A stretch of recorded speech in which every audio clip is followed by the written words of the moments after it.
What's up? Lots of friends out there. Good to see you. I'm happy to see you.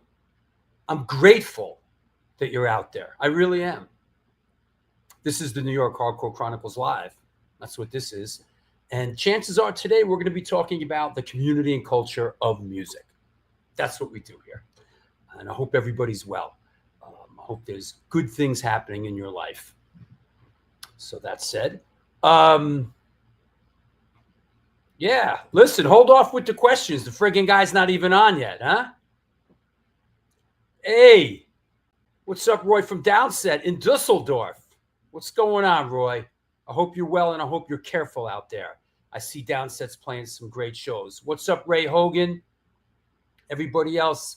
Nancy Burrell, good to see you. How's things in Massachusetts? In Boston? Yeah, good. That said, you know, what did I want to bring? You know, what did I want? I was going to say today, like, what do we have to be grateful for? What do we have to be grateful for today? What do you have to be grateful for today? One thing. And don't say dumb shit like, oh, my dog, Peter. Give me one, post in the chat room. Dig deep. One thing that you are grateful for. Hey, Mike Valente. What's up, Mike? Good to see you this weekend as well, buddy. You guys were great. Brick by Brick absolutely crushed it. at the Upstage Music Fest. Family. Okay, Lori Dawn, grateful for family. Yeah. Friends, Nancy Burrell. Absolutely. Yep. Joe Frank, my daughter, Harmony. Seems like family and friends. People are grateful for family and friends. Okay. Health and happiness. You're grateful for happiness? Health. Gratitude's important. There we go. I'm grateful that I'm born and raised in the 518. There you go. Sean Dixon, what's up, SD? What are you grateful for, Sean Dixon? I'm grateful. You know what I'm grateful for? I'm grateful. Yeah, Larry Kelly's grateful he's sober. Yeah, I'm grateful I'm sober too, man. I'm grateful I'm sober. I'm grateful I have so many fantastic people in my life. I'm grateful that this show exists and brings so much joy to so many people and myself as well. I'm great. I'm just a grateful motherfucker. That said, yeah, it's all good. It's all good. Things are good. I apologize. Sean Dixon, hold on. I'm grateful for another day above. I'm grateful for another day above common ground. Okay. Mike Valente from representing Albany, New York. Grateful for every day above ground, my friends, family, and support system. That's a lot, you know? Yep. What's up, Ryan Matson? Good. I'm late. What's good, y'all? From Flint, Michigan. Flint, Michigan, man. If you know the history of Flint, Michigan, hard. You know, what's going on in Flint, Michigan? Isn't that where the Jackson 5 are from? Is that Jackson 5 from Flint, Michigan? Or was that something else? Flint, Michigan was the documentary about Flint, Michigan, right? Gary, Indiana, right? Gary, Indiana. Excuse me. You know, the water in Flint, Michigan. Or is it the water in Gary, Indiana? That's right. Indiana. It's the Flint of Indiana. Right. Sorry. You know. Yeah. You know what I drink here in New York City? New York City water. It's pretty good. My wife won't drink it, but I drink it all the time. Hello from Belgium, Christine. Good. All right. Hey, Mimi. What's going on? Y'all talking about sobriety while I'm recovering from Jimmy's boat show. I saw some pictures from Jimmy G. Murphy's Law boat show. Looked like a blast, huh? All right. That said, hey, let's let me think oh yeah, happy birthday. Yo, happy birthday to my bandmate and beloved friend Tristan DeGraves, incendiary device bass player and primary principal songwriter in ID. Happy birthday, Tristan. So, yeah. Hello from Atlanta. It must be hot in Atlanta right now. Ugh. I remember being in Atlanta in the summer and it was rough. I mean, it's hot in New York right now. But that said. So there you go. Enough of me talking about me. Let's bring our guest on and let's chop it up. Excited about this. Here we go. Let's clear the deck. And away we go. Today's guest is an American singer and motorcycle enthusiast hailing from Washington, D.C. He is best known for his work with the bands The Untouchables, The Faith, Ignition, The Warmers, and currently Hammered Hulls. Please welcome, coming at us from the nation's capital, Mr. Alec MacKaye. Hey, man. How you doing? I'm good. How are you? I'm doing pretty good so far. How's things in D.C.? They're all right. You know, we're doing this, being occupied by the feds right now. I see that. It's a little PR maneuver. It looks like it's not. There's, it's weird because there is no major crime situation. The pretense is not. Nothing's happening, but it's a thing. I knew it was going to happen as soon as he was elected. I knew that he was going to. He does a lot of things just because he can. That's one of the. I saw that statistically, the crime rate is down, and yet he's kind of making this move, which is. Yeah. I mean, but I just knew that we had there was going to be some payback from previous actions, I guess. And so once he got back in, he can do some stuff. And that's one of the structures about this city, is that it's always been just about to be controlled by, like we're a federal city. Sure. Almost we have home rule, but anyway, it's a long story, but he's just went right for it. And I figured that would happen, and it's just a muscle flexing situation. But I mean, it kind of plays into my segues into my monologue a bit here, which is, how did you come up? Did you grow up in a musical household, and how did music come into your life? Not really. I mean, our parents had they listened to music and had records, but they were not musicians. Per se. There was a piano in the house. My brother played the piano, and it was a piano that was like handed down from my mom's family, and that made a difference. But really, just listening to rock music on the radio was how I got into it. And then when we got into skating and listening to music all the time, and just high energy, sort of pre-punk, but high energy music, and that's how I became involved with it. I remember your brother telling me that, like, you guys were into like Ted Nugent and stuff. Yeah, like that. Yeah.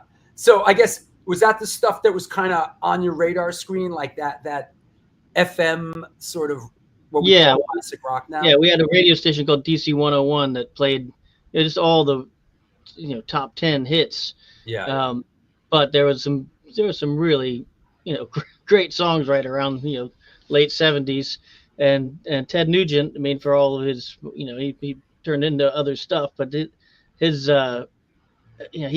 played so ferociously, and his energy was so high, it made sense, but follow him all the way after that. But I'm glad punk came around to rescue me.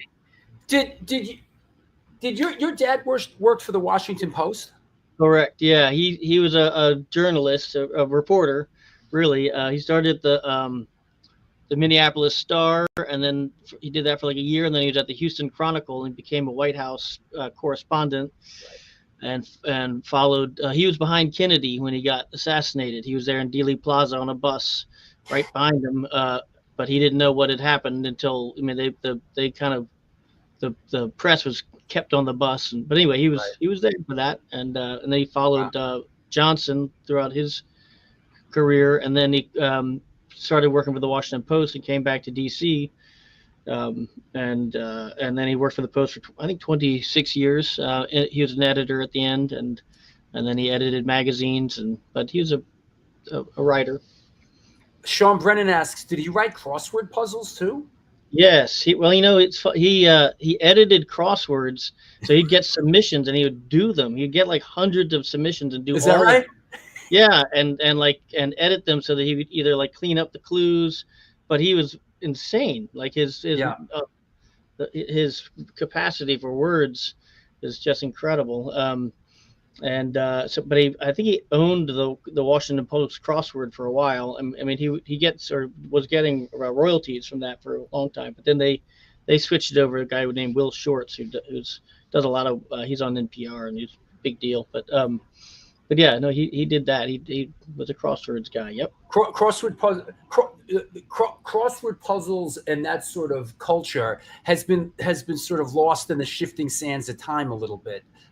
In this modern age that we live in. I remember when the Sunday Times crossword, puzzle, and people were were absolutely enthusiastic and passionate about. Well, that never changed in my house. I mean, my dad to the end was doing the Sunday Times. He and my older sister would he'd get the Times, and then he'd have to photocopy the crossword so that she could do it separately, because they would fight about it. And but yeah, he still was doing it all the way to to his dying day. Yeah, was it your older sister that brought some music into the house? Yeah, I'm sure Ian talked about it, but our sister Katie traveled to she went to Greece, and she went to Africa and Greece and a bunch of places. But on the way, she stopped in London and picked up I think it was like Eddie and the Hot Rods, The Damned. I know she had that 10-inch with the X-ray specs. The Guillotine 10-inch is a sampler, and had X-ray specs on it. And she brought like a handful of things back to DC when she came to visit for Christmas, and that was like, I think, our first exposure to punk rock. I mean, like of that ilk. What was the first music that you felt like spoke to you personally, and like that like, this is my music, like this isn't something on the radio? But what was the first stuff that you felt like, this is mine? Yeah, it would be going to a show, going to see a band, live in DC, and it being not a big arena show, like that. I saw a couple of big shows, but then going to there's a band called the Slicky Boys from DC. I knew that was coming. Every DC guy that comes, they're sort of like the unsung heroes of the early DC. Yeah, the Slinky Boys. Really, they're like they're like teachers. They brought and they would do like obscure covers. I learned about like 60s punk through them. They would do I forgot now what but they did like a DMZ song. Remember DMZ from Boston? Mighty Idy. They they did songs that were like that we find out about bands that influenced them, but also they were really supportive of all the other younger bands in a way, even though they weren't like us. They weren't trying to be. They didn't switch their. Some people try to like switch around and go and go for a straight punk thing or something, but they just kept doing what they were doing, and I owe them a lot. They're still good friends. I mean, yeah, I've had them on the show. I had two of them on the show, and they just seemed like they were really fun at a time in the early '80s. They really, I think they spoke to people, to young people, because they just eluded a fun spirit and also a very early DIY ethos. Yeah. I mean, that's true. I think it was through them that Yesterday and Today became Skip from this record store, Yesterday and Today, had a label called Limp, which is like play on Stiff, the Stiff record. Right. So he did his own stuff, was all local bands, and Kim Kane from the Slicky Boys would he's the one that, like, when Bad Brains wanted to record, he went to the studio with them.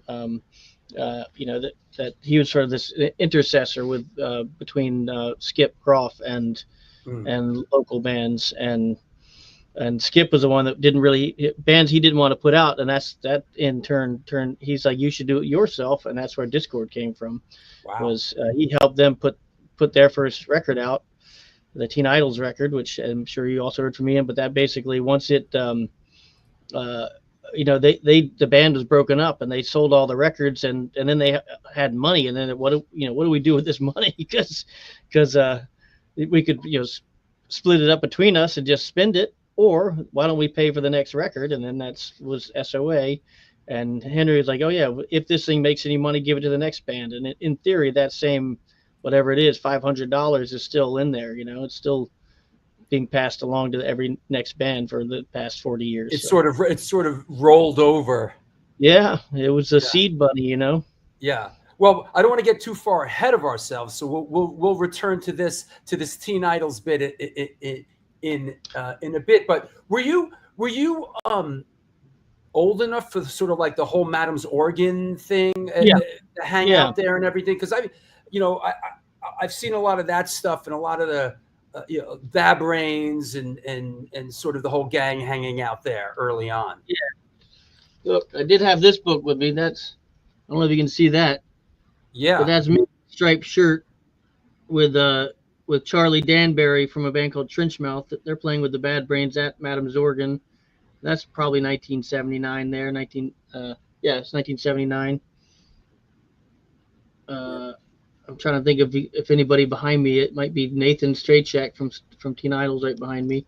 This guy on the edge of it, that his face right there, that's Tommy Carr. He drummed in Black Market Baby later on. But yeah, so I was there for that, Adam's Organ. And was that just like it was like just basically an art space, correct? Yeah, it was an art collective. It should be like we have to say this now because I forget all the time. But there is a bar, there's a blues bar on the same street called Madam's Organ. They sort of jacked the name later on. It's a pretty funny name because it's in the Adams Organ neighborhood. But they've been going now for like 25 years at least, and people think it's the same spot, but it's not. It has nothing to do with the original spot. Really was painters and artists, and also like the art of ideas kind of people who lived in this. It was like a commune, and they basically. I mean, it's sort of my understanding that they had music. They had bands play sort of as a rent party. Like they had to pay their rent. So they had some bands play, it was $3 or, it was almost nothing, like a house party, just to get some money for rent. And that I think it was so fun and successful that they just, like, let's do that again. And then after a while, it was like the art, that part stopped happening and it was just music. And then also gathering, like the people that were living there were connected to the Yippies. I don't know if you. A couple people just brought that up in the chat room. Yeah, it was Yippies, right? Oh yeah.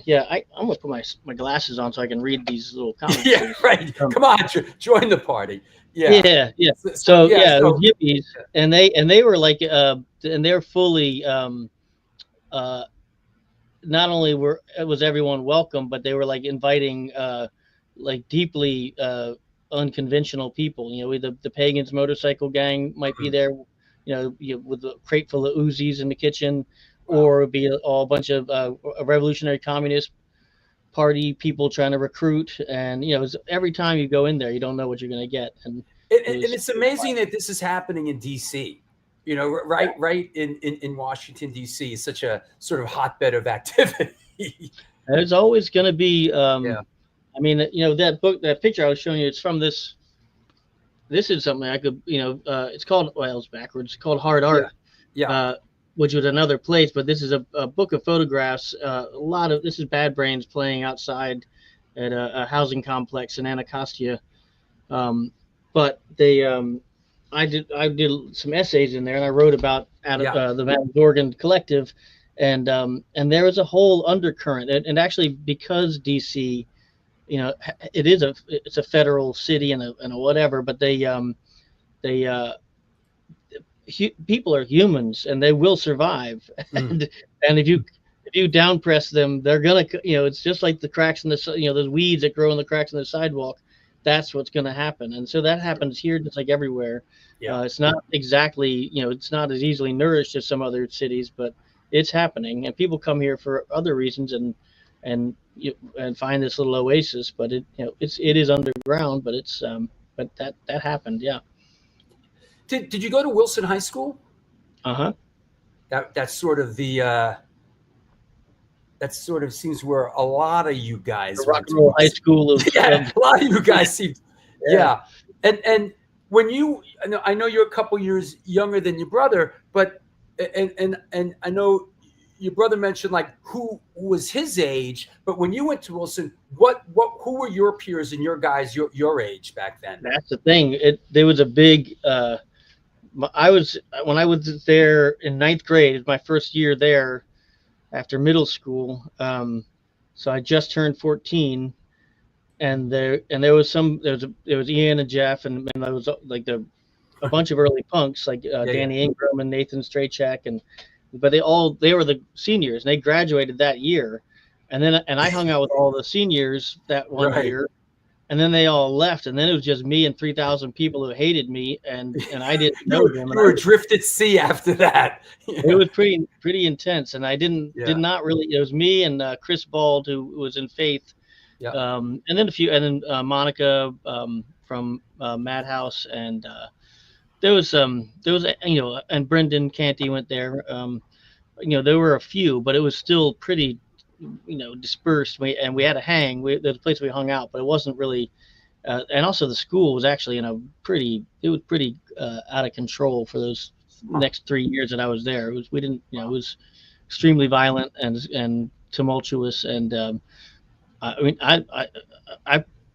it was just what it was. I mean, I didn't have. I had some bad times, but it was everybody was just growing up. So, but I was too busy being in bands. I mean, that's the difference. I started in a band when I was before I started there.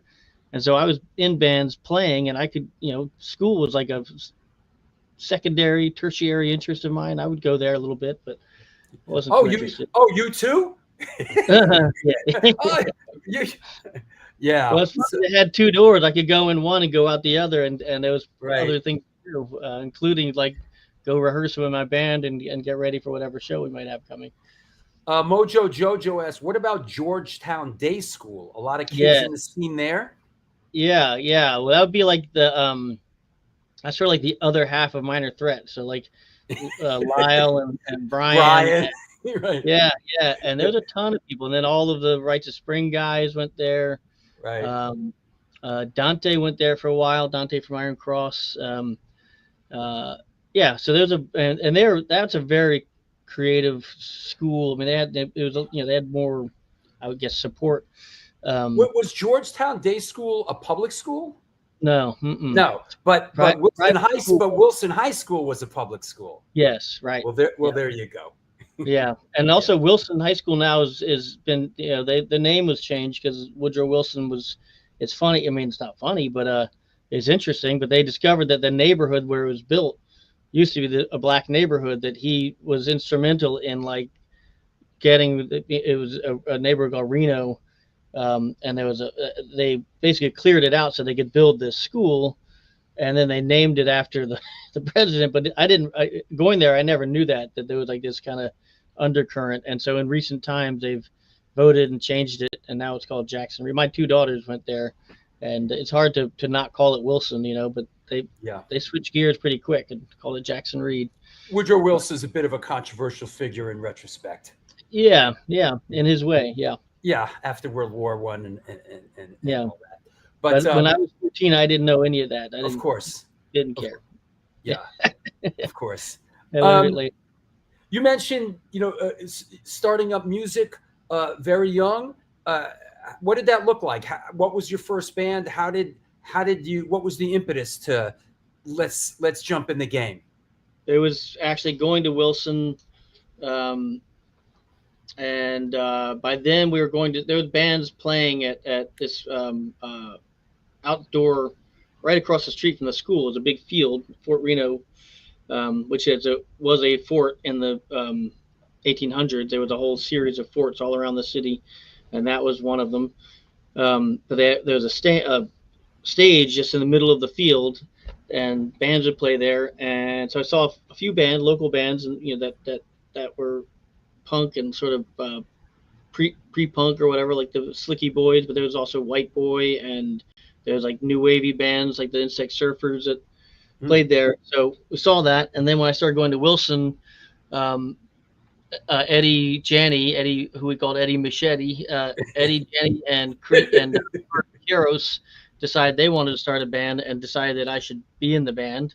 And I think I might have been in the band for at least 2 or 3 days without knowing it. And then, but they were people I knew Bert I knew him from our neighborhood. He grew up and we skated together. Sure. But yeah, so that was the first band was at Wilson. And then we would play, we played at Fort Reno, with a band called True Facts and the Insaniacs, who were another. Was that the Untouchables? Yeah, Untouchables. Yep. Okay. Yeah. And didn't Didn't Rich play in the Untouchables too? Rich Moore, yeah, he was our drummer, Yeah, and yeah. he was really tight with Jeff Nelson, so he Right. borrowed Jeff's drums or a set of drums from Jeff. But his main talent was that he had a 65, not a Cougar, what do you have, a Charger, but he had a license, he had a driver's license, and none of us had that, so he could drive Right. us around, and we rehearsed at his house. He could, carry equipment, drive us to shows, and so he was. But then he figured out drums on like we all did, and he had his whole musical career after. But he went to college. I think he went to Purdue maybe, and then we got Danny Ingram to drum for us later, and he was like a early punk guy, like super, like had all the bondage gear and had been to England and the whole bit. Yeah, that's Eddie with the striped shirt and Bert in the background. At And DC Space. I guess so. It looks like it. Yeah. Yeah, That's it looks probably like the it. Yeah. music festival. Yeah. Yeah. A big weekend show with like 22 bands that played. And sort of simultaneously, these sort of early halcyon days, who were your contemporaries? Who were your peers as far as bands that you were playing with, and bands that were sort of playing that same circuit as you? The circuit. I mean, the circuit was like the VFW hall, the DC. Yeah, right. There was no clubs to play really. They would. There was funny. There's a kind of a disco-y place in Georgetown that had free shows once. I don't know, it was once a week, but they were. But they actually it was called Scandals, and it was just it was a scandal indeed that they let bands play because people would fuck that place up. And but so we played there. We played with like Enzymes. That was a local band that we loved and played with a number of times. Of course, with Teen Idols all the time. Mm-hmm. Gosh. Who comes up sort of as a dark horse is Black Market Baby. Yeah, they came up just a little bit later. They started off as a band called Snitch. It was the singer Boyd and Paul Cleary had this band called either Snitch or The Snitch or something. But then they got Black Market Baby going. But they were kind of like they're a bit older and for sure more like heavy than us in a lot of ways. So but we loved them. I got to tell you. I mean, I absolutely loved Black Market Baby. They were like a great sing along, kind of sort of before Oi, but like that kind of just the songs are so catchy and they're great players. Their guitar player was an amazing guitar player. They always seem to come up. I've had many of our mutual friends on, from DC, and Black Market Baby always seems, like I said, like a dark horse. They always, people say, a band that didn't really get that much recognition or really.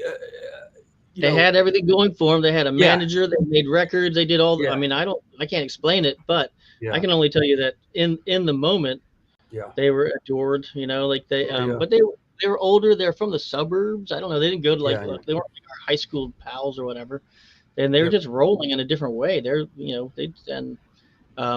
but so there. I mean, I guess it might have been some kind of a separation there, but it was only by we didn't understand it at the time, but it was it's like mechanical, not or geographical or something.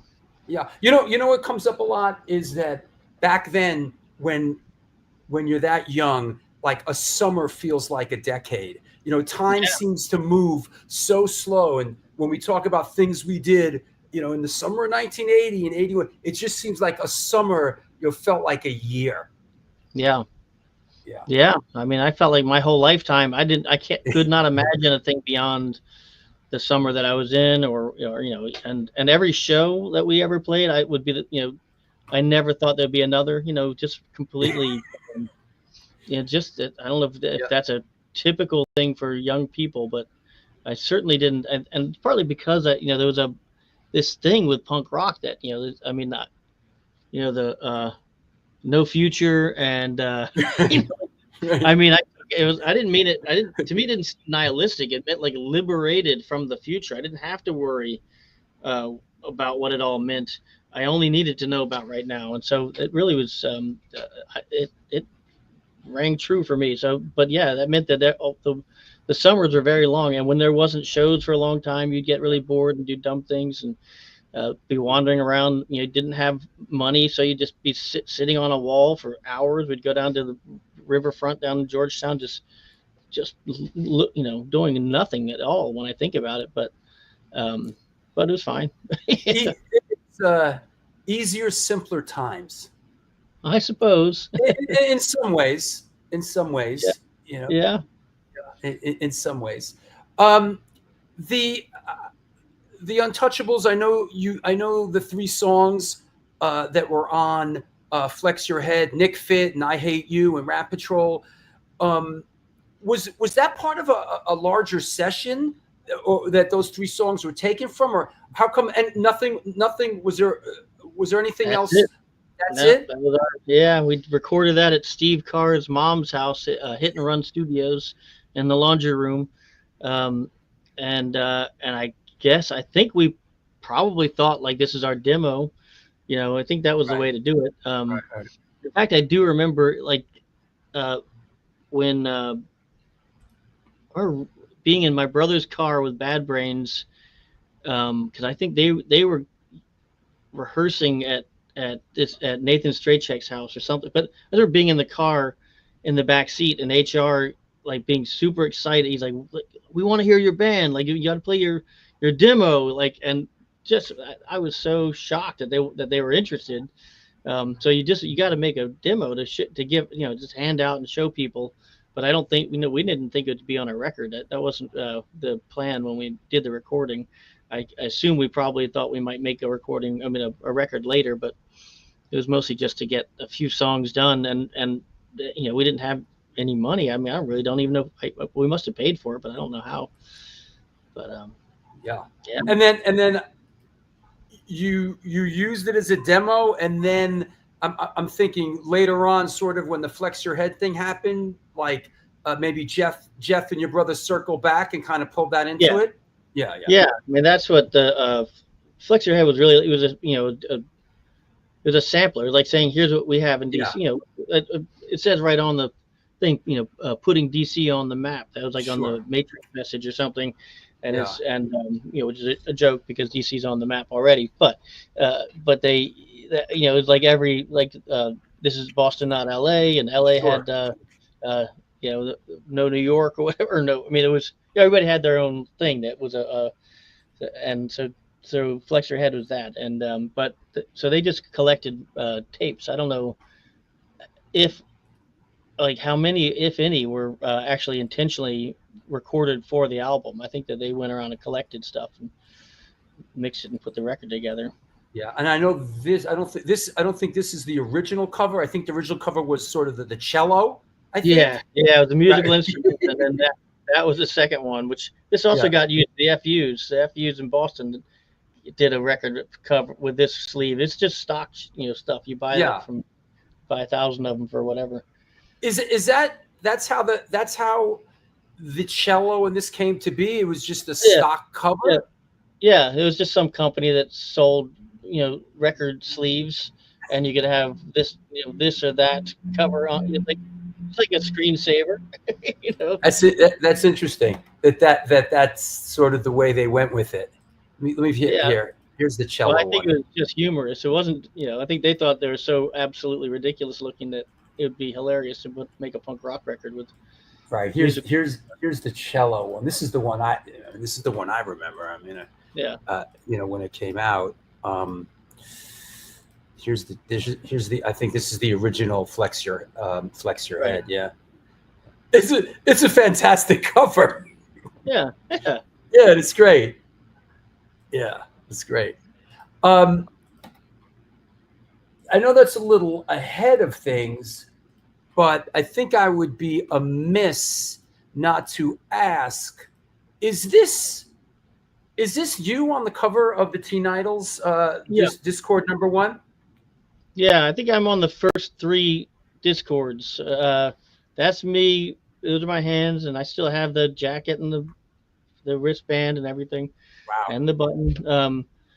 Wow. And then the second record is me, the Minor Threat. You know, the classic Minor Threat bald head. Yeah, I got that. Me, Yep. right. Got that. Hmm. And then SOA, I'm in the back. There's a crowd. You know, there's a picture of a bunch of people dancing, and I'm in that. So by a fluke, I guess I'm on all those. Yeah. Here's the Minor Threat one. So this was sort of like standard operating procedure for Dischord, is that we got to get Alec on the record, right? I do not think it was planned that way at all. Yeah. Could you glean us any background on sort of this photo or this moment? It's at Wilson Center. I may or may not be snoozing at it. I mean, we used to have these marathon shows. You know, when somebody would book a night there, and then you'd have like 3 bands on the bill, and it would suddenly turn into like 6 bands on the bill. And then I also would just, I didn't sleep at night. I would go out and do, would just be up all night. And so I was taking a break, I guess, between songs, between bands. And, but it's on the steps going up to the stage at Wilson Center. Oh, yeah. Pat Baldwin asks, was that the steps of the Wilson Center? Yeah, but inside, not that there's also a big bunch of steps on the outside that everybody hung out, but that's just on the stage, like stage right. Well, stage left, I guess you'd say. Who put together the packages of these early? What am I looking for? The designer or the graphics designer who put together Jeff Nelson? Yeah, all of it. Yeah, all of it. Yeah, right. He's a great graphic designer. Yeah, and I'm sure you also know that we would, like the first Teen Idols. I guess nobody knew better, but they got it printed on photographic paper, like glossy, thick. Yeah, cardstock almost. Yeah, I remember that. We had like a template how to cut it so you could fold it all, but it didn't fold very easy. So we assembled everything, but every record was cut and folded, and it was hard to do, and all the print, the ink was rubbing off, and it was a lot of work. So didn't it come on a big roll, and you sort of had to pull it off the roll? It was like one big roll, and you had to cut it. Well, that might have happened without me. I mean, they were all flat when I saw a stack of flat things, but they had to be, you had to cut all the little folds out. So it was laborious, it was like tab A, tab B, fold over, and then we would write messages in the thing before you glue it, so that you just hope that nobody ever. I mean, the stuff that a 14-year-old writes, thinking that nobody will ever know. But it's like renovating a house and writing something on the wall before you brick it up, and then and then not realizing you're going to live in that house the rest of your life. Yeah, pretty much. Right there, like pretty much. Yeah, yeah. That's funny. So how did the Untouchables play out? Why did it end? And how did your journey continue after that? Untouchables played locally only. We played, I think, one out of town show was down in Virginia Beach at the Taj Mahal, put on by a guy named Greg Webb. It was Teen Idols and Untouchables, and aside from that, we only played in DC because we were all too young to drive. We really but we were together for 2.5 years maybe, and then I think. Well, I don't remember why we stopped playing. I guess maybe I don't remember. But we tried to sort of segue into a new band called No Authority that actually got on a flyer, but we never made any songs or did anything. It didn't. We had the idea for the band, but it didn't work out. And then it was just kind of low key. It seemed like a really long time for me, but it was probably a year. And then Faith formed, and that was with Chris Bald and myself. And it was really when Henry in '81, when Henry joined Black Flag, he basically, because he was more or less living at our house. Remember, if he wasn't living in the house, he was living in his car in front of our house. And so when he went to LA, he was like, he thought I should sing for SOA. Kind of didn't really, it didn't come together that way. We just wrote all new stuff anyway. There's like maybe one tune that might be left over from SOA that has different lyrics now. But so it was Michael and Ivor, because in this picture, that's Simon Jacobson playing bass. Playing drums. But he left to go to school, and then they had a drummer named Ivor Hansen. So Michael and Ivor and I were decided to do basically SOA, but starting with all new songs.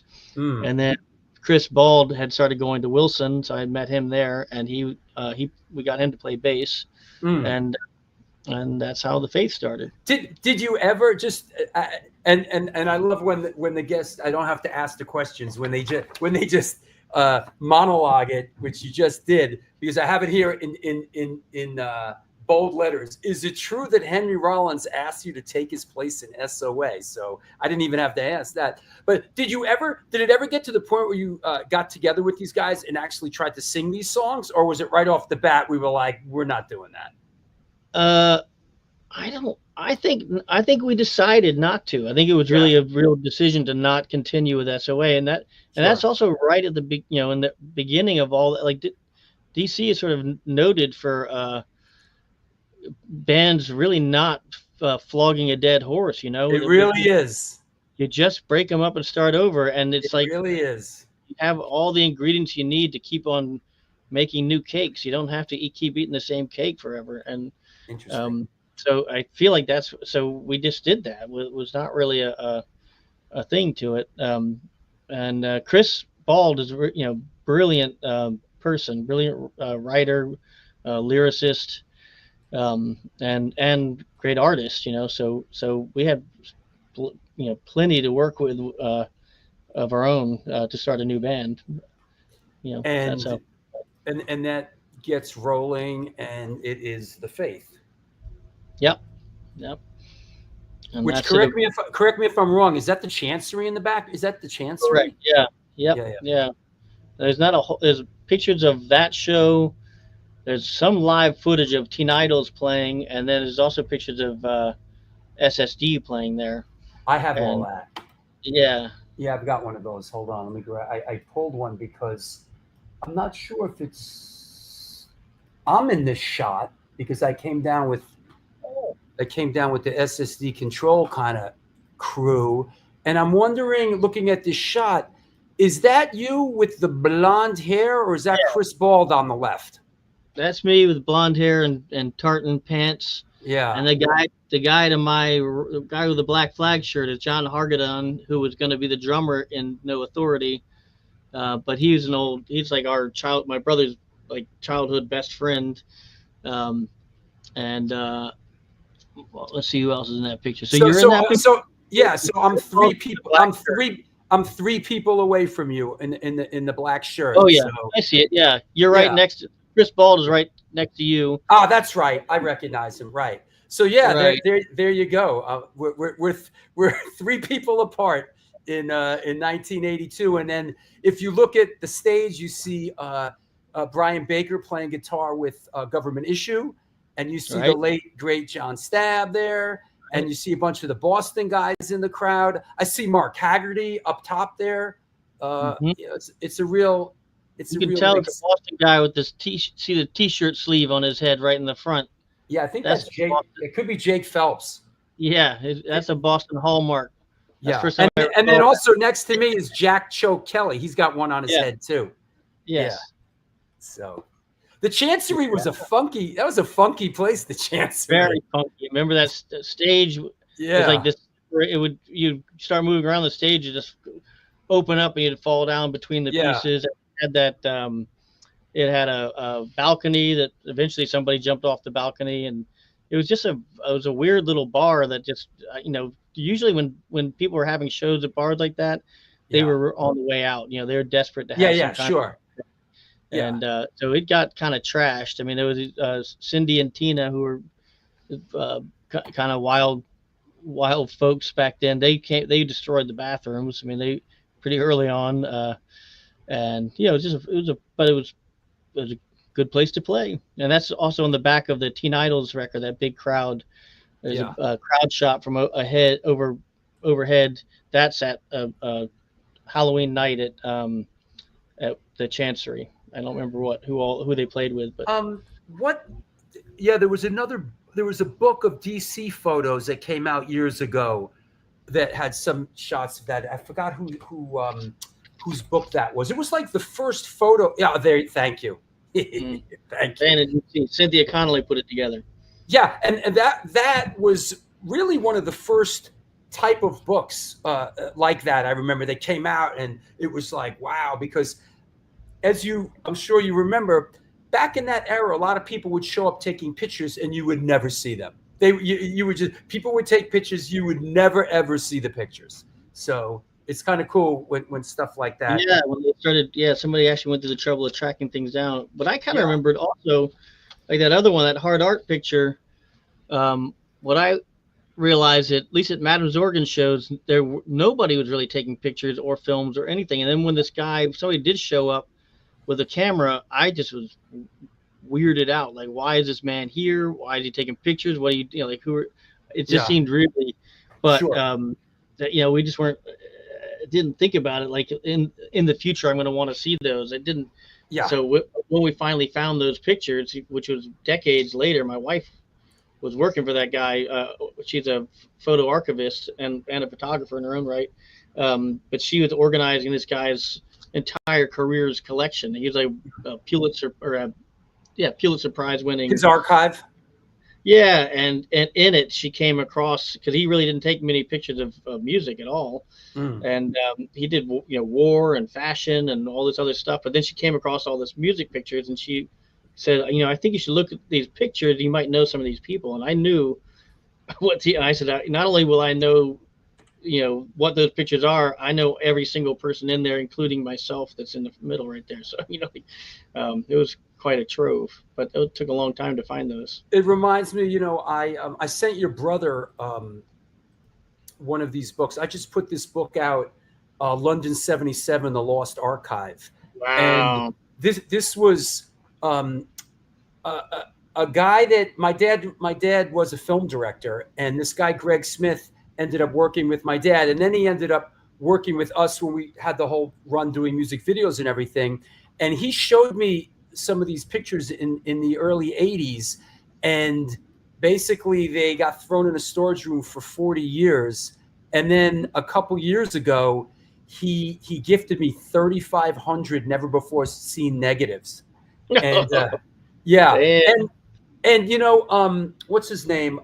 Johnny Temple told me that Ian is a huge fan of the band The Killjoys, which is really interesting, because just doing the book and doing my research, that's Kevin Rowland, who later turned up in Dexy's Midnight Runners. And wow. Yeah, and I sent Ian one of the books. The book just came out, but it's a similar thing. And Greg was basically they were gonna end up in a dumpster. I mean, he had no interest or nothing. Yeah, it's I kind of love it in a way that there's certain people who are just like, who even wants to look at this stuff, and it's like, are you kidding? That was sort of the way that Lucian was, because he's a very has a totally different area of interest. And he's astonished at the reaction, because like when we said we should make a book, and he's like, oh, I only took pictures at 4 different events. And we're like, but the pictures, I mean, I could look at 200 pictures just from that one night. Sure. And it'd all be good. It's interesting what things mean to people. And so it's really nice when you come across stuff like that. But and I know that you work in a museum, and that's sort of you put together art exhibits, and So so so plant. I say I'm assuming that there's a great appreciation for this type of stuff. It's there's a historical. To me, it's important stuff. I find Yeah. it important. Yeah, that's a different. That's I mean, to me, that what you're talking about really is archiving and Mm, historical significance and things like that. The mm, museum where I work really is an art. It's a little different. mm, Um, it's about the it's art for art's sake mm. kind of, Right. um, and we do different. And we're like preservation Mm, of valuable things for cultural reasons, but we don't have like but I would go to a library. That's for looking at archiving things and but yeah, no, the photography it is really it's amazing to come across that kind of stuff and yeah, to really the visual history of things and I even love it. just what you described where uh, just putting that all together, you see the picture, you see the killjoys, then you think of you go like, well, what else did that guy do, or what did the rest of them, Mhm. and then you find out. I mean, I still do it. I mean, even like just even with bands New York bands that I didn't know well back in the day, um, and then many years later it starts all falling into place. Like, oh my God, Sure. like you were an Antidote. Like, holy shit, Yeah. I didn't realize that. Like It all, yeah, yeah, exactly. And yeah, and Ray Hogan says we should send Alec one. Ray edited, so I'll reach out. I want to send you one after. I would But absolutely love that. yeah, it's such an inherent joy to me to be in well, as a documentary filmmaker and that kind of stuff. I just love it. So let's talk a little bit about this gem here, and how did this, which is the Faith Void split 12-inch, how did this come to be?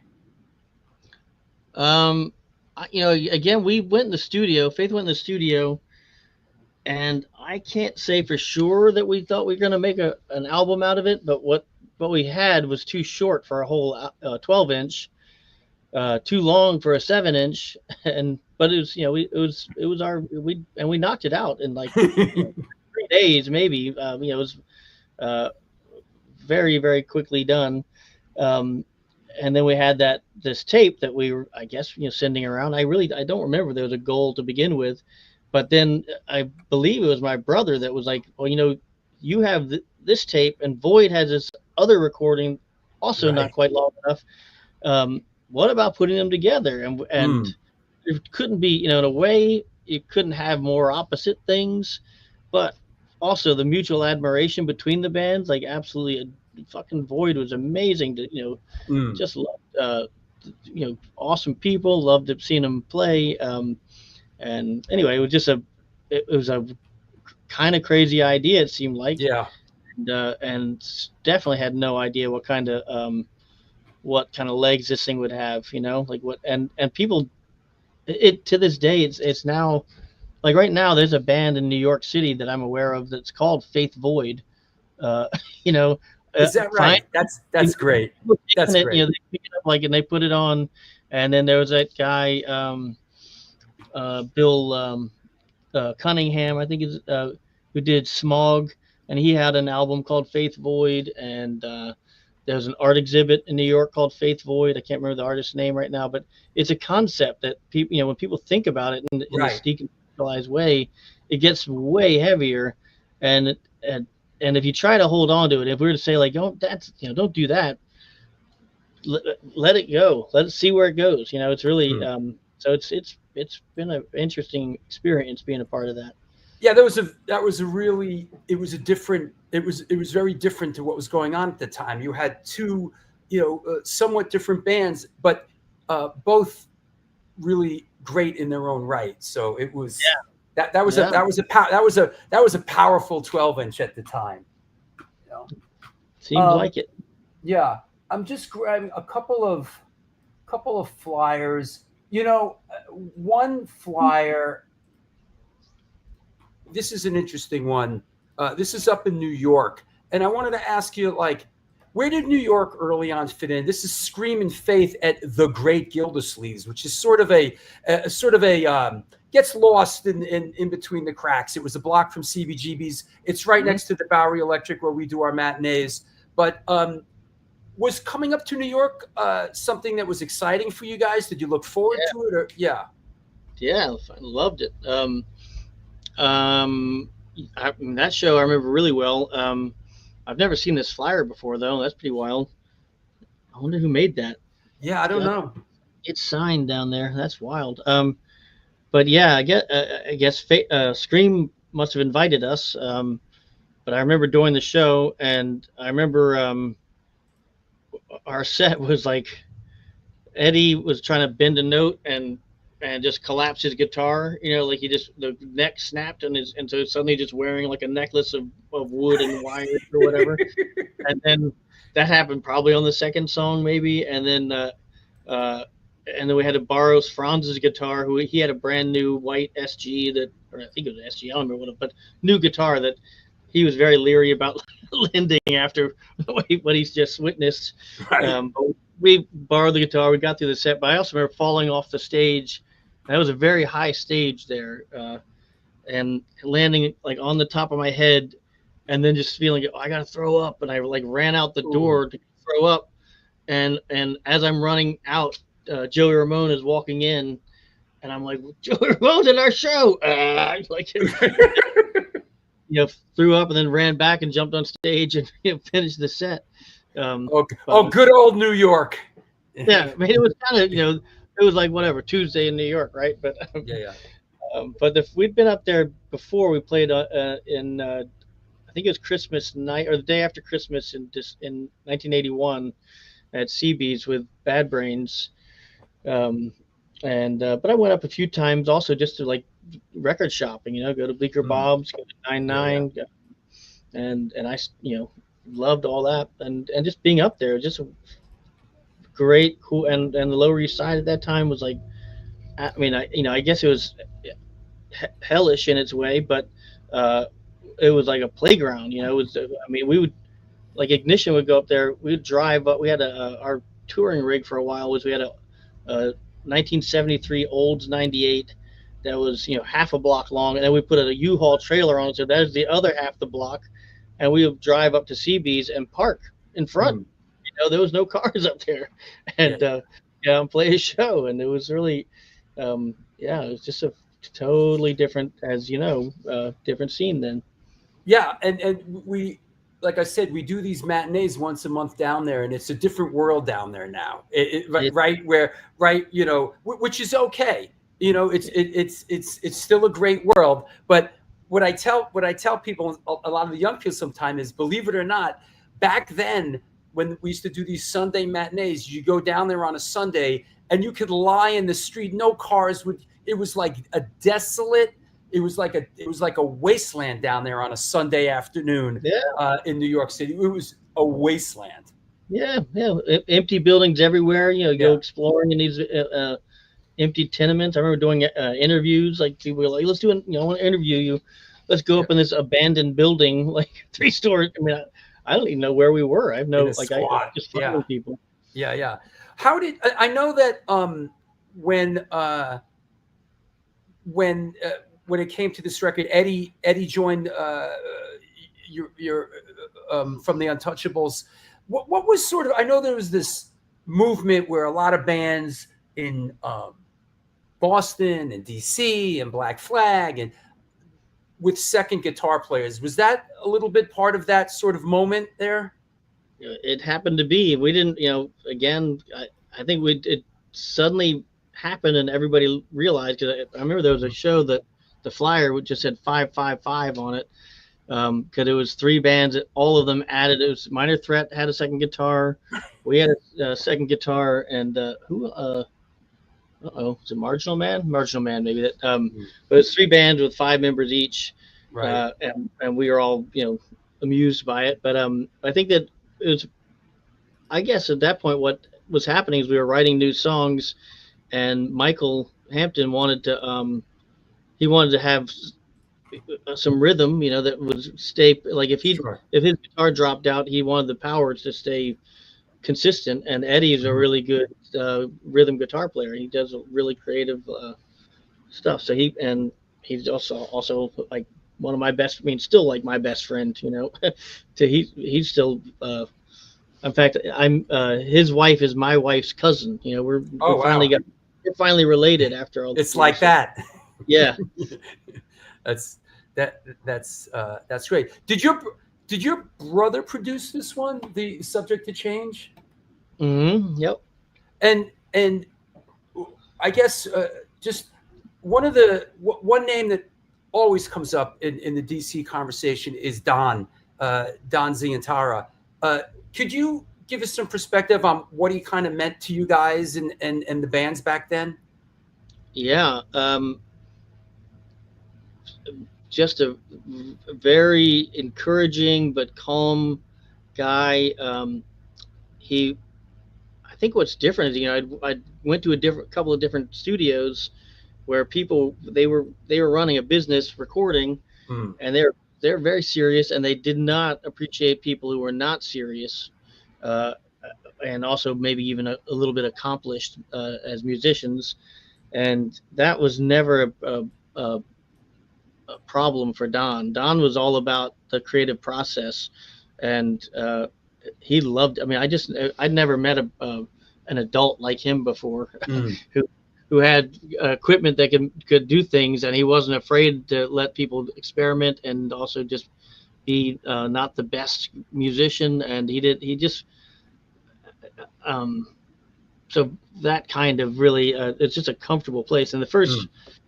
Was part this, of it, excuse me, was this when it was in his, wasn't it in his garage in his house? The studio originally was in his house, correct? yeah, it's in his Yeah. basement. Yeah, he actually had worked first. I guess he was in the army, and during in the Vietnam era, he was in the army Mm. and taught. I mean, not taught. He was a sound engineer or something. Did some kind of AV thing, and I guess that's where he got this.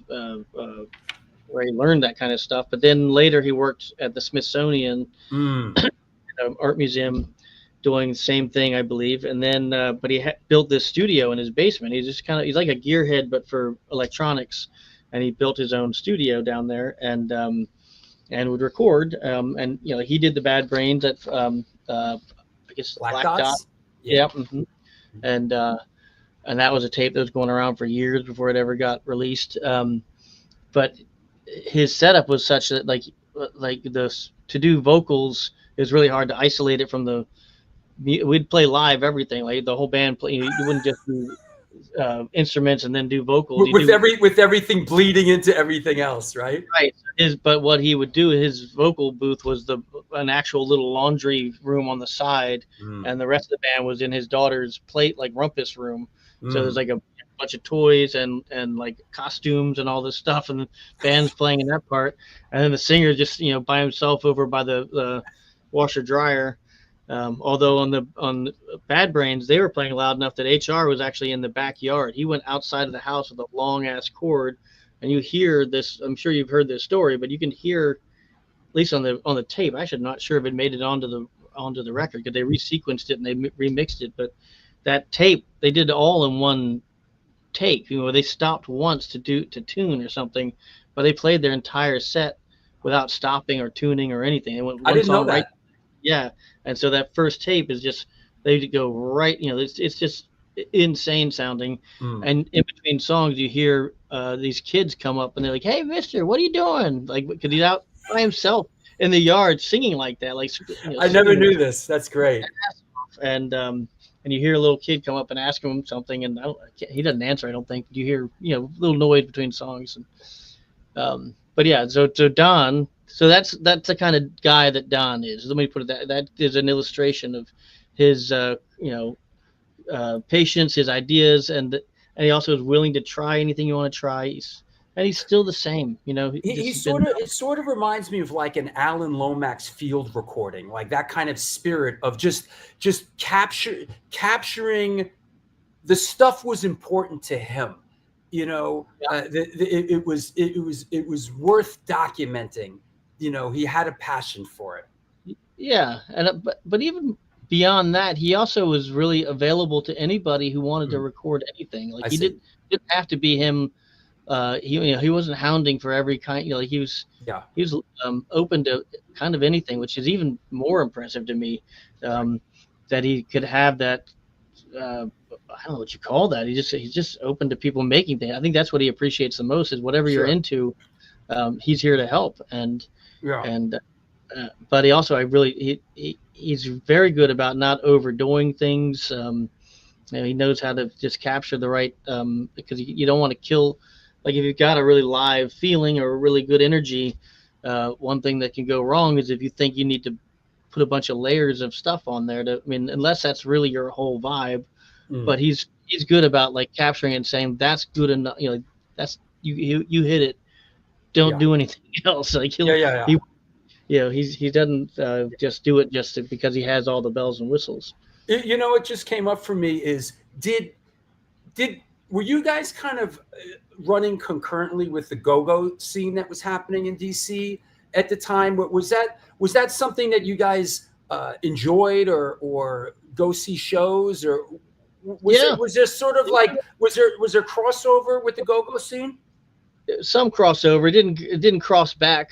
The go-go fans are not punk rock fans per se, not so much. But it was a massive. You can't.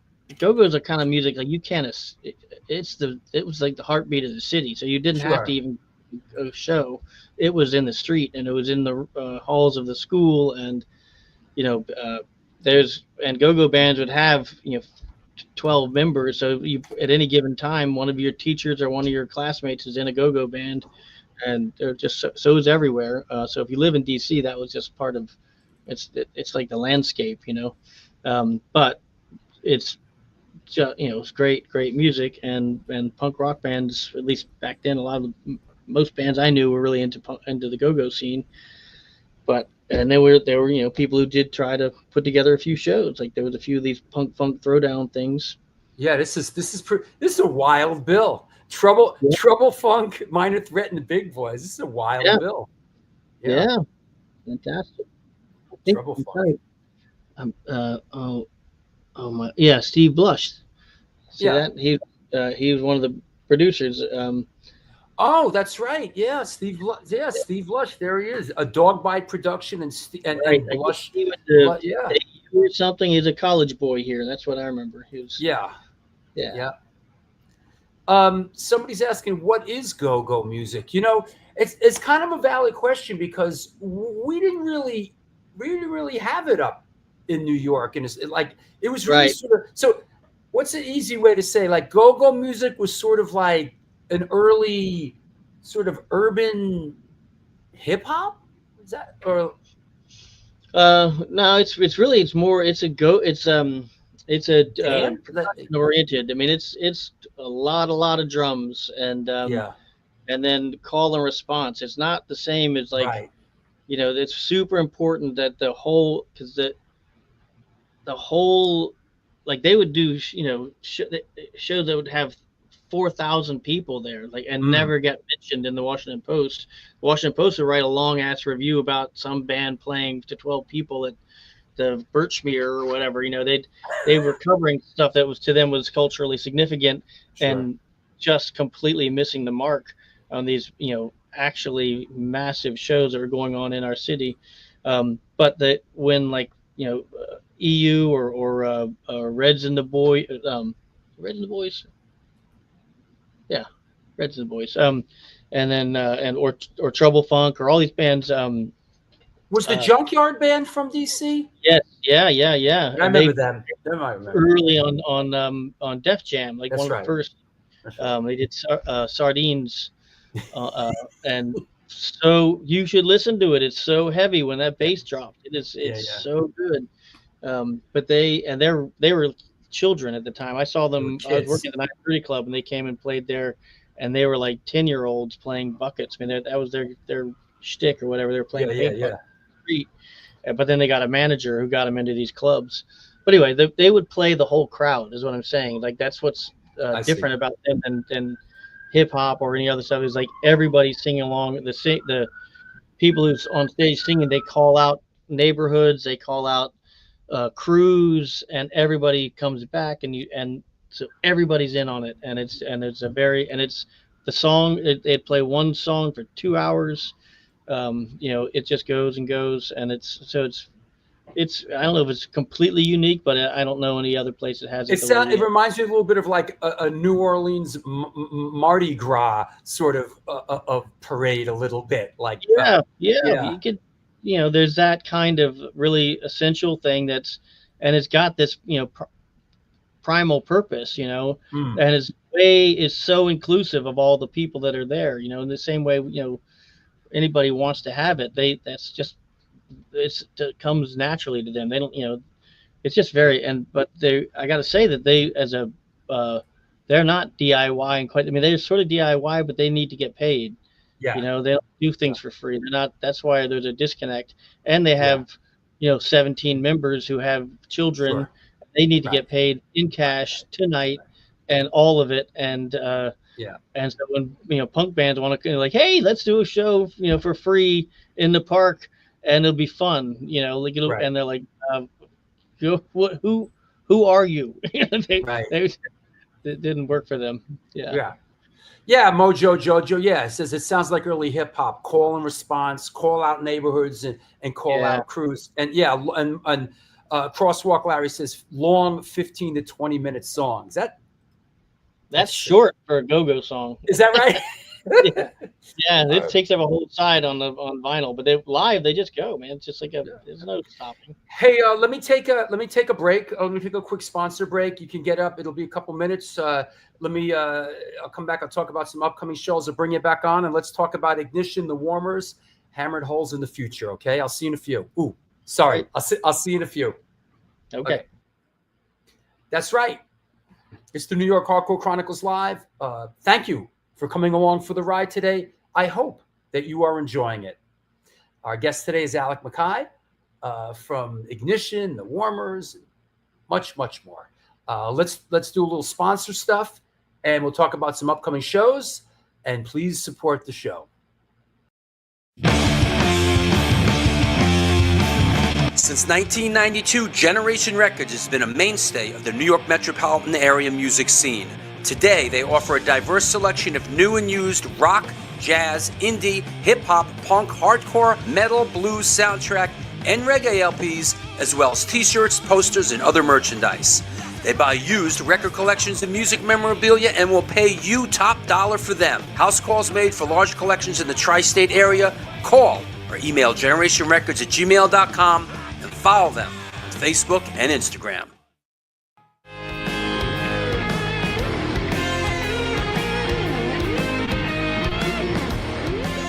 Will that be cash or in debt? Do you mean debit? Yes.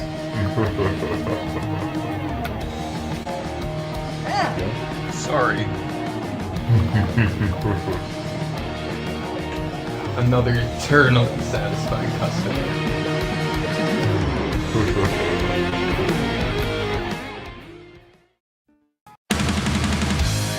Yo, what's happening? I'm out here at one of our all-ages Sunday matinees on the Bowery. I hope that you are enjoying today's show. I just want to let you know that the New York Hardcore Chronicles Live needs your support. Please step up. There is a Patreon page that has a lot of unique program. Shows are announced there first. Lots of good stuff. There's a PayPal address right there on the screen if you want to make a contribution. There's also a super chat function. You could do that, but the bottom line is this show exists because of your support. We're going to be doing it for a long, long time. Thank you for all your support through the years. Back to the show.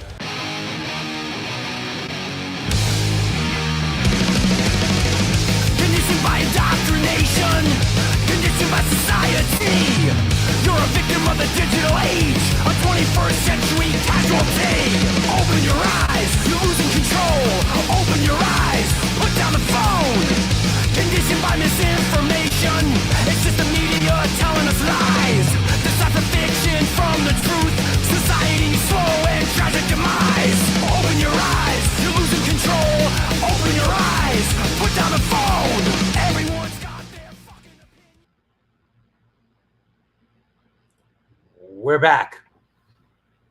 What's happening, party people? Party people, it's the place to be. What's going on? It's the New York Hardcore Chronicles Live. Everybody around the world, I hope the show is bringing you some joy. I just want to provide a little joy in your life. Hey, I want to mention some upcoming shows this Sunday. We're on the fast track, kids. This Sunday, August 17th, Tim Williams from VOD will be on the show. A week after that, Johnny Eggs from Sheer Terror, Mike Davenport from the Ataris on Wednesday, September 3rd. Super excited about Rebel Maddox Ramsey Jones, Wednesday, September 10th.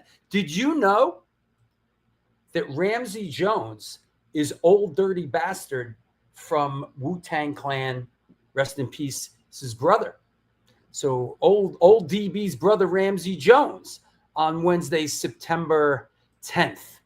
Rat from the Varukers and Dischord on the 17th of September. Bobby Gustafson on Sunday, September 21st. There's a little, things happen with there's like an ebb and a flow to this stuff, right? Looks like there's some old school thrash metal coming our way with some Bobby Gustafson from Overkill and then John Gallagher from Raven on Sunday, September 28th. Just announced this yesterday. Mike Dean from Corrosion of Conformity, formerly of Corrosion of Conformity, on Sunday, October 5th. Zach from Bulldoze on October 15th. 400th, the landmark 400th episode with our friend Brian Baker, currently of Minor Threat. Excuse me. Formerly of Minor Threat, currently of Bad Religion. This has to be announced from Autopsy. Chris Reifert from Autopsy, Death, and Abscess. So lots of great shows coming up. Lots of cool stuff. A little of this, a little of that. We do it all here. We're not scared. Bring it on. This is the New York Hardcore Chronicles Live. Hey, please support the show, will you? And if you're wondering how to do that, there is a Patreon page. There's a PayPal address. There's a super chat function. Blah, blah, blah. I'm happy you're here. But just please, if you can, support the show. Show needs your support. It doesn't just magically happen. Listen, I'm a magician, not a wizard. There's a big difference.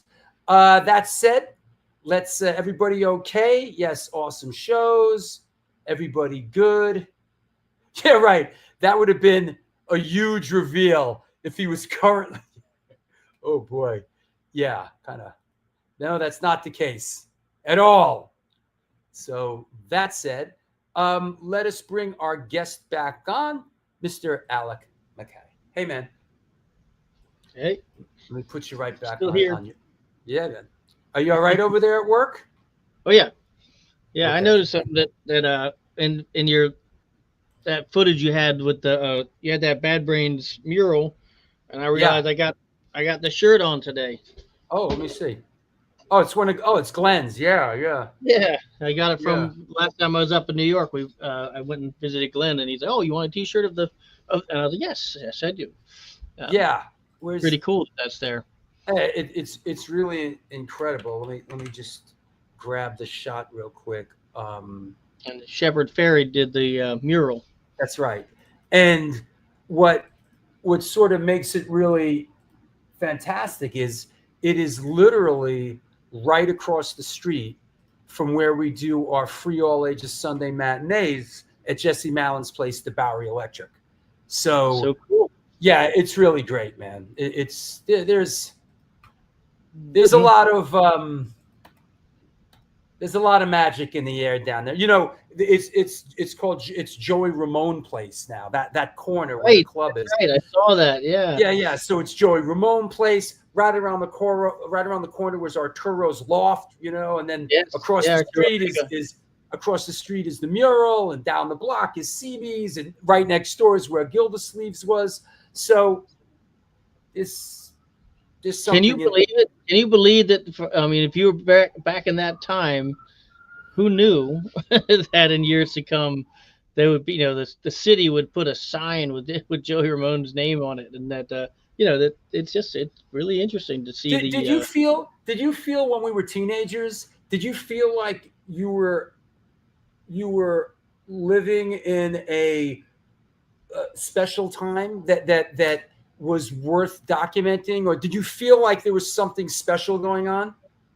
Well, I knew something special was going on. I just what I didn't do was reminisce in advance. I didn't think about the future looking back. I just knew that what I was doing in that moment was important. And I didn't, I'm glad that I didn't think I would have been too self-conscious. I would have worried about something. I don't know. I might not have done some things I did. But it is kind of wild to see it become part of, this is part of the landscape now, people recognizing things, and also just that, like, I can travel a lot of places in this world and find somebody in, pretty quickly who I can have an affinity with, some through punk rock, Sure. Didn't expect that to happen. Yeah. I, having grown up in a family of filmmakers, and I was sort of conditioned to document stuff growing up and take pictures and write diaries. And so I felt when I was living in it that I should somehow, I felt that I want to be able to hold something of it. I wanted to prove it exists. I wanted to document it. Yeah. I'm grateful for it, because I had sort of, even though kind of the same thing in our family, we were all writers and encouraged to, like, our mom, she kept a journal, I think from the age of 6 to almost the day she died. But, voluminous writer, we have, multiple, what do you call them? Like, file cabinets filled with her journal. So, and we kept a lot of things, I really was, I appreciated the importance and the value of the things that we were doing and making. But I also had this, like, a little bit of a concern about, like I didn't take pictures very often because I just, philosophically, it seemed like I just want to be here now and not with a machine, between me and the moment. And I don't want to be self-conscious, and I don't want to know what the picture might look like. But I'm over that now. Glad to have all the pictures that the people that did do the pictures. I mean, there's everybody had a job, and there was a lot of people doing that. Yeah, it's an interesting time now, because, like I said earlier, when we were coming up, people would come and take pictures. You'd never see them. And now there's sort of, people are scanning their negatives, and stuff's turning up, but it's like, I'm seeing pictures of me singing with Antidote or The High and the Mighty or whatever. 40 years later, it's like, holy shit, it's kind of great.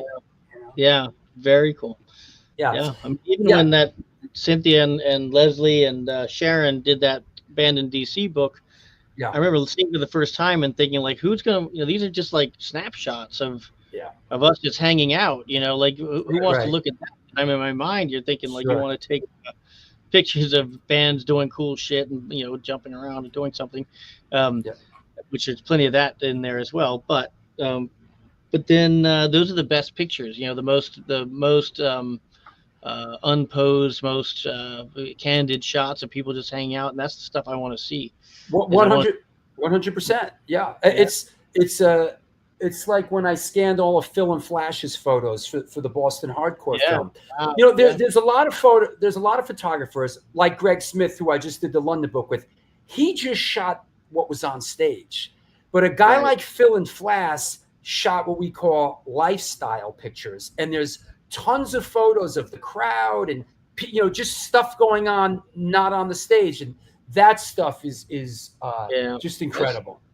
Yeah. I mean, that's not really the book. Yeah, I get it. Yeah. So let's continue our journey a little bit. How does the hand play out with Faith, and how does Ignition get going? Faith, I guess really when Ivor went to college, college ruins everything. It sure does. so I ever went to college, and then then Faith sort of, that was into that. And then again, there's sort of this gap. Like I didn't get right back into, I just, I think that's when I was working a few different jobs. And Chris Bald moved out to San Francisco. He was working at Maximum Rock and Roll and living in San Francisco. And Dante went on a motorcycle trip where he rode his Moto Guzzi out, just run around the country, and ended up in San Francisco. And Chris and Dante decided they would like to do a band. And, similar story where they decided to, and I don't really know how Thompson, I guess it was through Chris Bald, but Chris Thompson was brought into it, and I was also, asked if I wanted to do it, and we knew that it was going to be like, because we were all kind of such different personalities that we knew it was going to be volatile, like it was a kind of an understood thing, like we're let's light fuse and not run away, and like we'll see where this takes us, but we didn't. And we immediately we toured immediately. Like we played one show in town maybe, and before we were on tour, and so we just got out there and just did everything we could, as fast as we could, as much as we could. But it was pretty, chaotic band to be in. But we got a lot done. And City Gardens. The infamous City Gardens, yeah. Yep, and I was all mad that night because we were playing with Bad Brains, and it was MacKaye was drumming, and he wouldn't strike his drum. So you see, we had to play with our whole kit on the front. So it was like, so I had to stand on either side of this drum kit. That's why I went up on the. I've been there. I know that one. Yeah, that's a drag. Yeah. But anyway, it was cool though. That's a great spot. Legendary. Yeah. When you say you went out on tour, did you go out on your own, or was there anybody that you sort of clicked up with back then and did some nice runs with in the, I guess we're talking 87, 88, 89? Yeah, the only band that we really did that with was Rollins' band. Kind of early on, we did a bunch of shows heading west with Rollins' band, but mostly we just did our own shows of all sizes, like not, and it was hard, man. Dante was booking everything, and we just played all kinds of just very small venues, and but it was great. We got to a lot of, very remote places in America, primarily, but we did one big tour of Europe where we connected with it's this band from Oslo called So Much Hate. They had booked a long tour with a band from Canada that dropped out like 3 weeks ahead of time or something. They just kind of put the word out that anybody from DC that could just drop everything and go on a 2.5 month tour, and we were like, that's us. That was our MO. It was just like, we'll do it. So they paid for the plane tickets, but I'd never heard them. I never heard of them. We just, they picked us up at the airport and into the void. Yeah, I was down for it. And but it was funny because the singer had a big Faith tattoo, right? Like there's a picture on a Faith record. Of me like pointing, and I have a Faith symbol on my own, but it was a magic marker. Anyway, he got that as a tattoo because he thought I had that tattoo. And so when I met him, he kind of looked at my arm. He's like, "Oh, you don't have this?" And I was like, "No, I don't have that."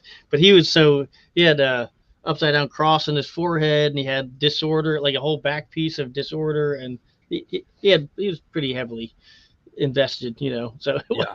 but we had such a good time with those guys. They're quite different than us, but great guys, man.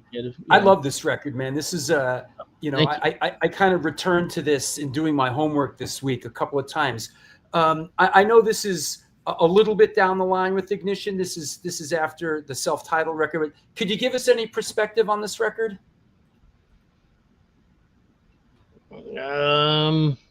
Not. I mean, I don't know. You'd have to be a little more specific. I mean, we really were trying to at this point really actually deliberately making records, writing songs for records, caring about like how we're doing. This is all Chris Bald's graphic design stuff that so we were really like the whole thing, and we did get this idea of everybody sort of having a role to play, and that the band. So even when Dante decided he wanted to start a restaurant, it wasn't going to be his first thing that he did was not a nightclub. It was a restaurant called Dante's, and he really wanted to do it because he grew up. His father had a restaurant, had Food for Thought, which was like a local venue as well. Right. But he was going to not tour anymore, and then so we decided, like, well, how about we don't break up? We're going to diversify. We're going to stay as a band, but we're really what we are as this entity that will start. So you'll be in charge of the Ignition Services food, whatever wing or whatever you call this. And we were going to continue with music, and then Chris Thompson could do. He went to school for graphic design eventually, but we were had this idea of like keeping the band going, but it would also be doing all these other things, and it was a nice idea, but didn't turn out that way. But we really needed to get other players, and that didn't develop. But we played with a few other people to try and replace Dante and Chris Thompson, but didn't work out. But yeah, no, we just really cooked it hard to begin with, and then it was hard to keep it together after a few years of it. You mentioned this before, and I had it, in bold letters, but I think you really summed it up, because I have, why do DC bands never do reunion shows? There's never a desire to celebrate a legacy. You never feel like maybe let's do an Ignition gig or a Faith gig. You've never. I mean, the guys are still around, right? Yeah. I honestly, for me anyway, you ever surfed? You ever been on a surfboard? Yeah. Like you want to be on the front of that wave, right? That's the best place to be. Sure. Yeah, I like being there, and I don't like to get in the swimming pool and at the comfortable hotel where everybody's and it's all chill. I mean, that's kind of nice, but I that's sort of, if I'm going to be creative, I want to I think anyway, but it's not I don't have anything against it, and as I get older, I certainly absolutely cherish my friends, and also the people that I didn't know that I knew, and like being in the band I'm in now, touring and meeting people that I knew in this without knowing, like we're sure brothers and sisters without having met yet, and having this opportunity to connect for a minute.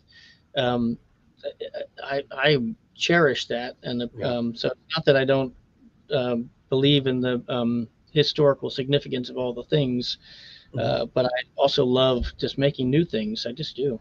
Yeah, it makes sense. It's a standard stock question for the DC guys that come on the show. I'm interested to hear how other people handle it. Yeah, I mean, basically the same. Your brother and Brian Baker, kind of the same kind of same. Yeah. I mean, I used to be, when I was younger, I had more like opinionated things. I would say disparaging things about bands that would just keep on going, and they just how they just, it's like they're weak, like they're just not cashing in, but like flogging the same thing over and over. And but really, I understand that half the reason is they just fucking love it. Who wouldn't? Who wouldn't love to have a brand or a band that has consistent popularity, and you can just keep on doing it. I think different cities have different tales to tell. Different city, like Boston sort of has their history. New York, it took a while for New York to really get up to speed. And New York's been like this really vibrant, long-running New York hardcore thing, where it's been built. So I think different cities really harbor different tales. Of their history, different attitudes. So Yeah. So that said, in this spirit of moving along, how did the warmers come about? Let me see how we did this. The well, again, like in my, since it's my interview, in Yeah, yeah. my career, between each band, the gap got like long, like wider and wider between. So like but for like after the Untouchables, it was a summer. After it's Faith, it was like 2 years. After Faith, it was like 5 years before Ignition, and then after Ignition, it was like, I don't know, 15 years or something, where I worked and I did all this other stuff, but I did not play music anytime. I'm not sure I really even tried that hard. But then I'd seen Amy Farina playing drums. She moved to DC and was playing in a few different bands, and I just thought her drumming was just amazing. And she and Juan Carrera started playing together, and again they seemed like, to me, not like the kind of people they were and the music that they were doing. I didn't think they would be interested in a guy like me. Like I had a little more rough hewn, let's say, Mm. and and uh, and I did not know how to play guitar, and but we decided to do a band, and then we looked around for guitar players, but they had such a good thing going. The rhythm stuff that they were doing was so perfect, and I was worried that a guitar that was more insistent might step all over that good rhythm. So I was like, oh, how about if I play guitar? But I played it like the way that Elvis Presley plays guitar, which is not very much. You wear it more than you play it, Right. and you play a one or two strings at a time. I didn't really, overdo it because we had this other thing going. I played it more like percussive. Sure. But I definitely didn't know. So that was actually one of the scariest things I ever did, was opening, the first show of the Warmers, trying to play guitar in front of people who had seen me. They had a totally different expectation. It was so That's a little daunting. Yeah, it was so different than any music I'd done, and I'm trying to play an instrument, and they probably thought that I knew what I was, had an expectation, but I really barely knew what I was doing. Christina Balat taught me how to play guitar. And anyway, and again, with that band, we toured, quite a bit. Just in the U.S., we only played one show out of the country, but And when yeah, you toured as a three-piece? Yep. We just toured, the three of us. It was a pretty tight little unit, and Juan, very organized guy. Like he would do, he got the van and did the booking and did he just got it together. And we did, by then a lot of our friends had gotten pretty popular, so we played a lot of shows, tagging along with Fugazi on the West Coast. We did a run of shows with Sonic Youth, who were by then huge. It was right when Sonic Youth got massive.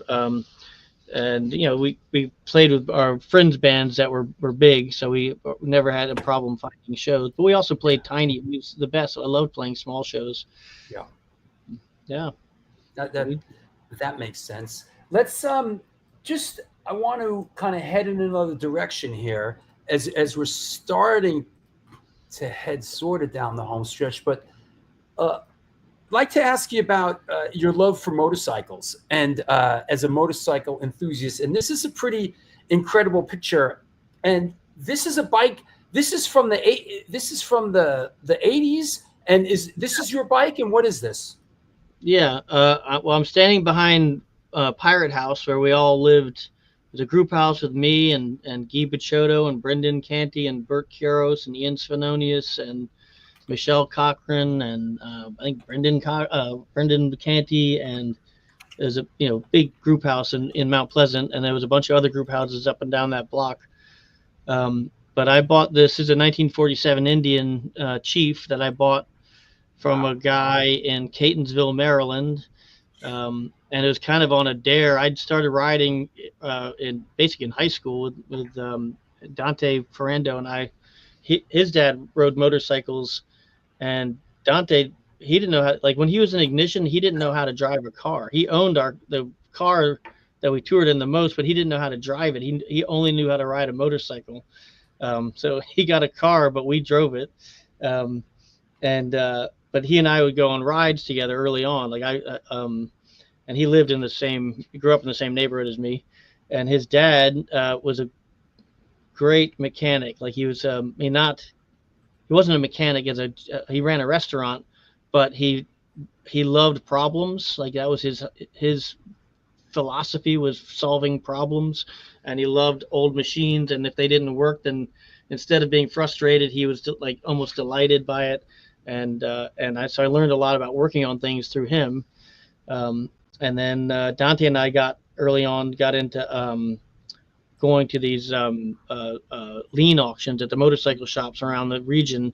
Like every spring, they'd have all these bikes that people took in to get repaired, and if the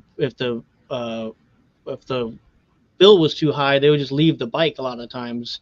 And so we'd go and you could buy bikes for like $20, and sometimes the work had been done. You know, like they were ready to go, you just needed the key.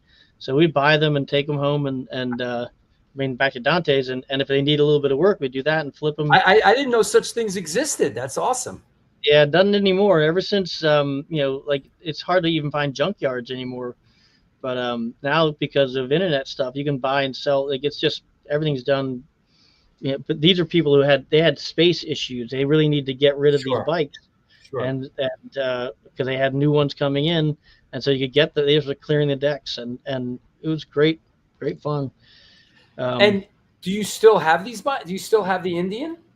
I wrote it all in the past. Actually, it was apart for like a year and a half. I took the whole motor out, and I had to get the transmission just completely, blew up about a year and a half ago. And I really wanted somebody else to do the work, but I didn't have the money to. It was going to be a big job. So I decided maybe I could do it, but mostly what I did was I took it all apart, and then I had to find parts for it. And on a Hammered Hulls tour, we were on the West Coast, and there was an Indian parts dealer out there that I'd been ordering from for the past 35 years or something, and they were sort of on the way between San Diego and LA. So I went and bought the gears that I needed from them directly, which was really kind of a thrill for me. They'd been around since Indian was in business. Wow. All I did was I used money that I made from the shows to buy this gear, set of gears, and then went home and took the bike all apart. And there was about 30% of me that thought that maybe I'll never get this back together. I'd seen that happen at swap meets so often where somebody took their bike apart and to fix an oil leak or something, and now they're selling it in milk crates for $5. Sure. And I was worried that was going to happen, but I finally got it together about 2 weeks ago. I finished it and been riding it every day since, and it's running great, better than it ever had.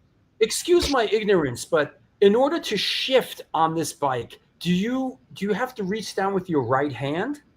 Yeah. This bike is unique in that I think it's the only bike in the world. The throttle's on the left. The throttle's on the left. That's a handbrake on the right, and you have to take your hand off and reach down to shift. Yeah, and there's a shifter like on the right, and then there's a clutch on the left, and also nothing is sprung. Like if you take your hand off the fuel, if you take your hand off the throttle, it keeps on going. Like you can just ride. You can ride no hands, and you'll see. Like Indian Larry would do. He would ride around in Brooklyn standing on the seat. Yeah. But yeah, that bike. And I was thinking about you were talking about ODB. That was going to be the name for that bike, is because it's not I never restored it. It's a restoration is what they call those. Ooh, nice. It's covered. I like that. It's all rust and dents and scratches and whatever. Yeah. Which means I don't mind. I'm not afraid to ride it around town in the city. Yeah. But I did want to get Old Dirty Bastard. It's a very dirty bike, very covered in grease and dirt. And I was going to get Old Dirty Bastard painted like the way that Jimmy Dean had on his Porsche. He had Little Bastard. Right. And I wanted to put Old Dirty Bastard on my bike, but I haven't found a good sign painter to do it for me. And now I don't think anybody would get the joke anymore because it's been too long. But let me ask you, who is this with you in this photo? Oh yeah, that's Morris Elliott. a guy that lived in my neighborhood, and I talked to. I mean, I used to see him walking around. He'd walk his dog, and I started talking about his tattoos. I was really interested in his tattoos, and Yeah, those are incredible. yeah, he got most of those from a guy on the block in Baltimore named Good Time Charlie. Yeah, he was a WW2 vet. Yeah. Got to battle the Bulge. Woo! I mean, in the Army at the end, and really he joined because he hated living on the farm in Southern Virginia so much. He joined during the war. You know, like that's how you know, that's kind of guy he was. He wanted to get out of his little town. He got sent over, just saw that much action, and then the war was, you know, they didn't know if it was going to be over or not, but then they dropped, you know, the atomic bomb really ended the situation, and he got out of the Army and then just did all these, you know, like he worked as a usher in a porn house down on, you know, Franklin Square here in DC. There used to be a big like red light district down in DC. Yeah. It's all been cleaned up now. He worked there. He worked for like these, you know, he just had like menial labor all his life. Very, you know, not he dropped out of school from 5th grade.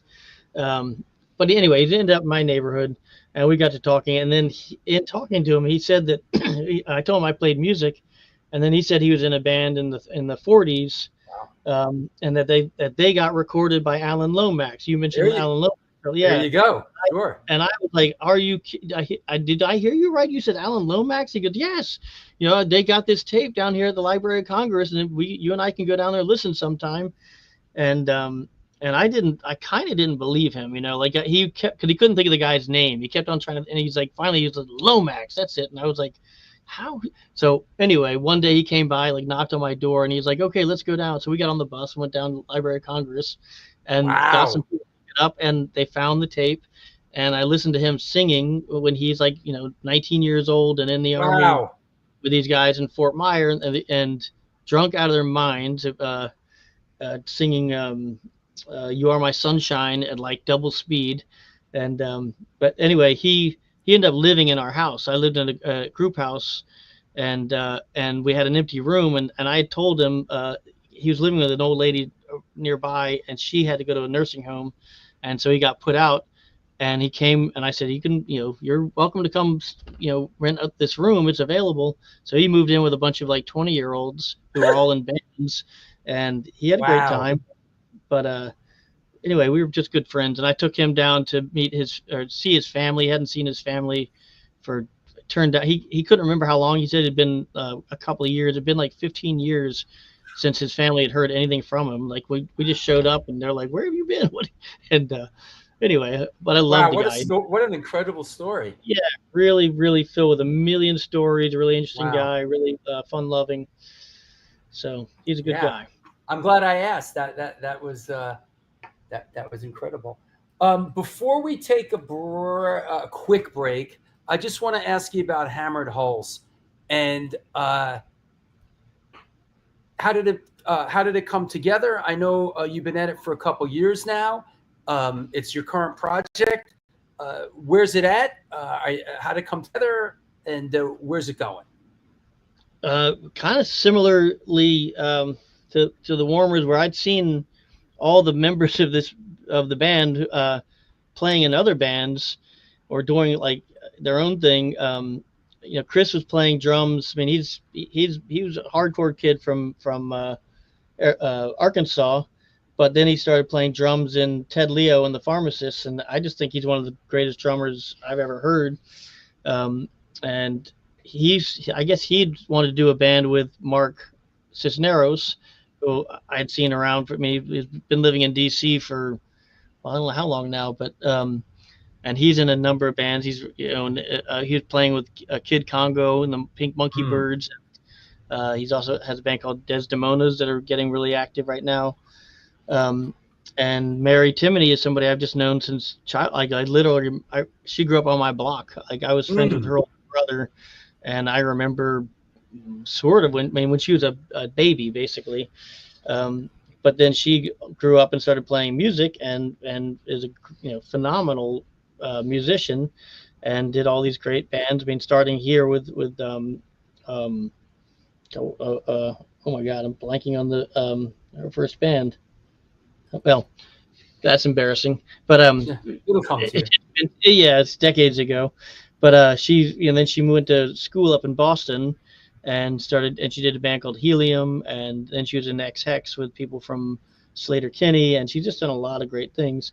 But all of them kind of wanted to do this band, and we just tried it. But it'd been such a long time since I played, and I didn't know how we could pull it off, but it all worked out. I mean, I also didn't expect it. Yeah, there looked like there was like 15 years in between there. Between the Warmers and Hammered Halls is like at least 10, 15 years, right? Yeah, probably 20, really. I mean, yeah, I could be wrong, but it was a long stretch. And I also didn't really know what kind of music, because they're super accomplished. I mean, like Mark is a great jazz musician. He plays every wind instrument, and they just are. They're real professional musicians. They're like they don't have. That's their job. That's what they do. And I was like a guy that I'm a chipper. Like I have a straight job, and I work full time, and I did other things, and just to lock back into it didn't seem like I just didn't know what kind of music they wanted to do, and if I could. But when Mark started playing me some of the tunes he had in mind, I was like, I can do that. I didn't expect you to play like that fast. That's cool. We can do that. And yeah, so that's he had a bunch of songs ready to go, and we put it together and did that album, and have gotten quite a bit of shows out of it. Yeah, the Careening is the latest release, right? That's it's great, man. Yeah, so now we're trying to write for a new one. That's the plan. Yeah, I got a chance to listen to it a lot this week. Good. Yeah, here's the back of it. It's fantastic. Is it nice to be back up there again, sort of in front of people, playing, and a little bit older? And it's the best.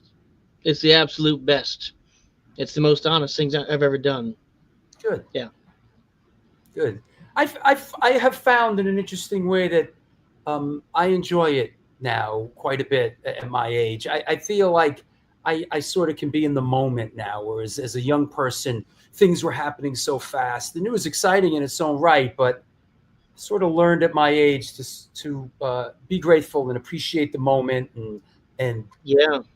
And it's not just about getting up there and doing it. It's a lot. There's a lot of other things that are involved in it now that I love. So it's good. I agree. I think, some of it is being comfortable with what you're doing because it's I don't know what you call it, but when you reach a certain age and you're more comfortable with yourself and what you do. But also for me, and I don't know if this happened for you, but I actually have learned so much about life and the world, and any kind of a creative endeavor is more meaningful for me now than it was before. I didn't know why I might be doing something, and now I know why. And so even anytime we're playing, I can't tell you how viscerally and physically I am connecting with that room and those people in that moment and myself and in this world. And it's in a way that I never achieved before, because I just had either didn't have the emotional capacity to understand it. I didn't have enough life experience, or something like that. I hadn't lost enough friends yet, all things, that make all the difference, that really shape you. And you get to and now I'm lucky to be able to do this now. And so it's just great to see go out. I mean, there's so many people I would not see if we didn't go out and play shows in other places. Yeah. And I run into old friends or people that I understand, like that I mattered in this world, like that people, are just, we did a show last Friday in Cumberland, Maryland, which is it's like the top of the Appalachian Mountains. Sure. It's a kind of a remote place, but it was a railroad town that is, and there are these people there that do it's a punk and arts festival every year, and I wasn't familiar with it, and it's not a huge deal, but it's important for the people in that area, and so we played, and we were invited to play. We played, and then I met a bunch of people, but including there's a guy that used to come down. There was this group of the Harrisburg Skins that used to come down to shows at Wilson Center. They would come down like in the winter time, 6 guys in the back of a pickup truck, with it's freezing cold, and would come to these shows, and it's hours to drive to come to DC to see these bands. Anyway, this man was there with his wife, and he came up, and I was just selling shirts, and he came over and said, "Oh, I want to bore you for a minute." And then he told me who he was, and I was like, "I know exactly. I mean, we haven't met. Wow. I know exactly who you are." That's great. Thank you. Thank you for doing that. And you're a fucking legend. We still talk about you. Don't worry. Yeah. Yeah. Don't worry. We talk about you. We remember. And it's great. Yeah, well, thank you for putting that into words for me. It's the exactly. I mean, like I said, as a young person, things are going by. So, now I really feel I can take it all in, and I could digest it properly. Hey, have you seen I don't know if this has been around. Have you seen your hardcore trading card? Oh yeah. I did see that. I mean, I saw it when it flashed by. Yeah. Okay. Yeah. I don't know where they're doing these, but yeah, that's pretty cool. Yeah, and the back is very cool. The back has some great info on it. Here's the back. Yeah.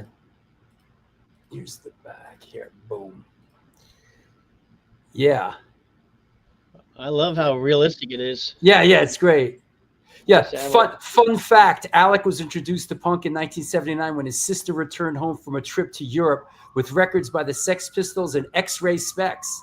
Within about 6 months, Alec went from Punk Rock Observer to being recruited by Eddie Janney. Is that how you pronounce it? Eddie Janney, yep. Yeah. Hold on, let me. I know. You live right next to that fire station or something, huh? Or there's something, or you better watch out. Your building's on fire because they've been going around. I live on 86th Street, so they come flying down my street constantly. But Bert Rich Moore to sing for the newly founded band the Untouchables. Yeah, this is very, very cool. That's pretty deep. I don't know. Yeah. Good. So I'm glad I got my facts right because that's all true. Oh, he says this is a new version, Alec. I redid it. Oh, yeah. Thank you. Let me take a quick break.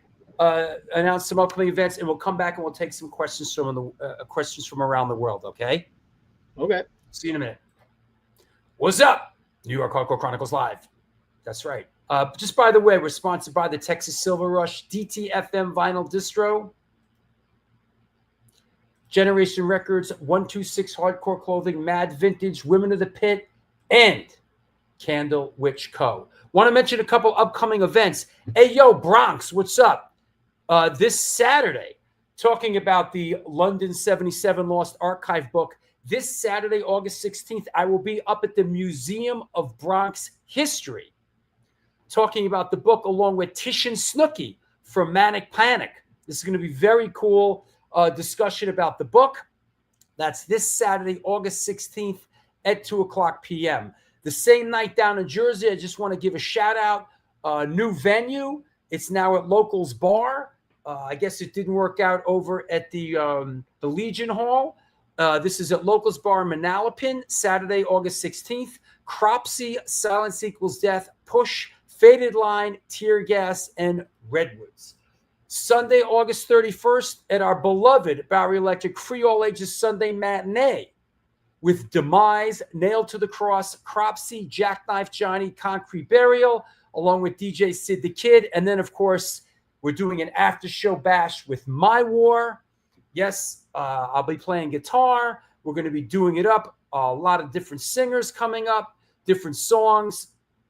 This is a blast, a lot of fun. The next day is a holiday. So come and hang out. Yo, we're heading up to Worcester. We're playing Worcester on Saturday, September 6th at outdoors under the stars at Ralph's Rock Diner with, once again, Tree, Catching Hell, and Moto Mag. So come through on that. And Sunday, September 14th, 24/7 Spies at the Bowery. What else? Oh, yeah, we're screening the Alago film. It's been a couple of years. I have not screened the film in a long time, but we got an invite from AC Slade from Misfits and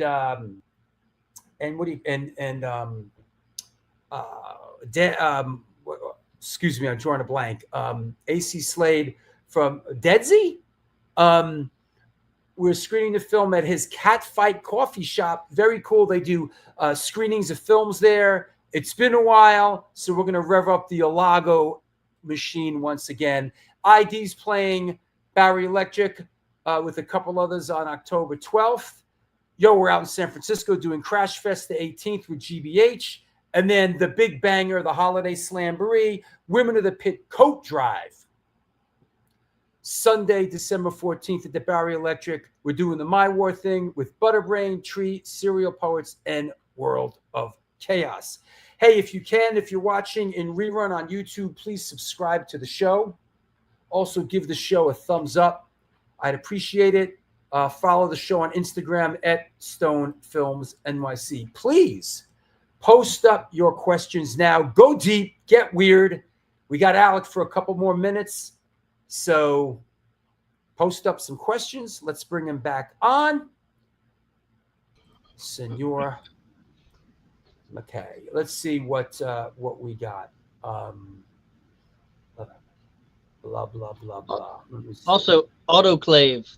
That's Mary's first band. The band I couldn't. There you Autoclave. go. I apologize. Yeah, he stays. Not a question, but hey, Hammered Hulls, come play Cape Cod. That's a great idea. Get up to the Cape. I'll put that into the hopper or whatever. Yeah. What's the longest road trip on a bike you've taken? It's a good one.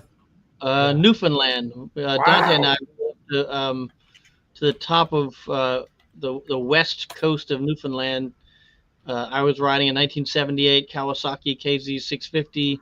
He was riding a 79 Triumph Bonneville. Oof. And the head gasket blew on his bike.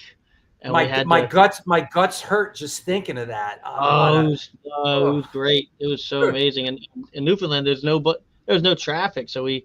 Right. I mean, I was going like 110 miles an hour, and I didn't see a car for 4 hours. You know, it was very, very cool. So that's the longest one. But I would like to. I have not done the circumnavigate the country yet on a bike. I've done it 1,000 times in other cars and trucks and everything else. But yeah.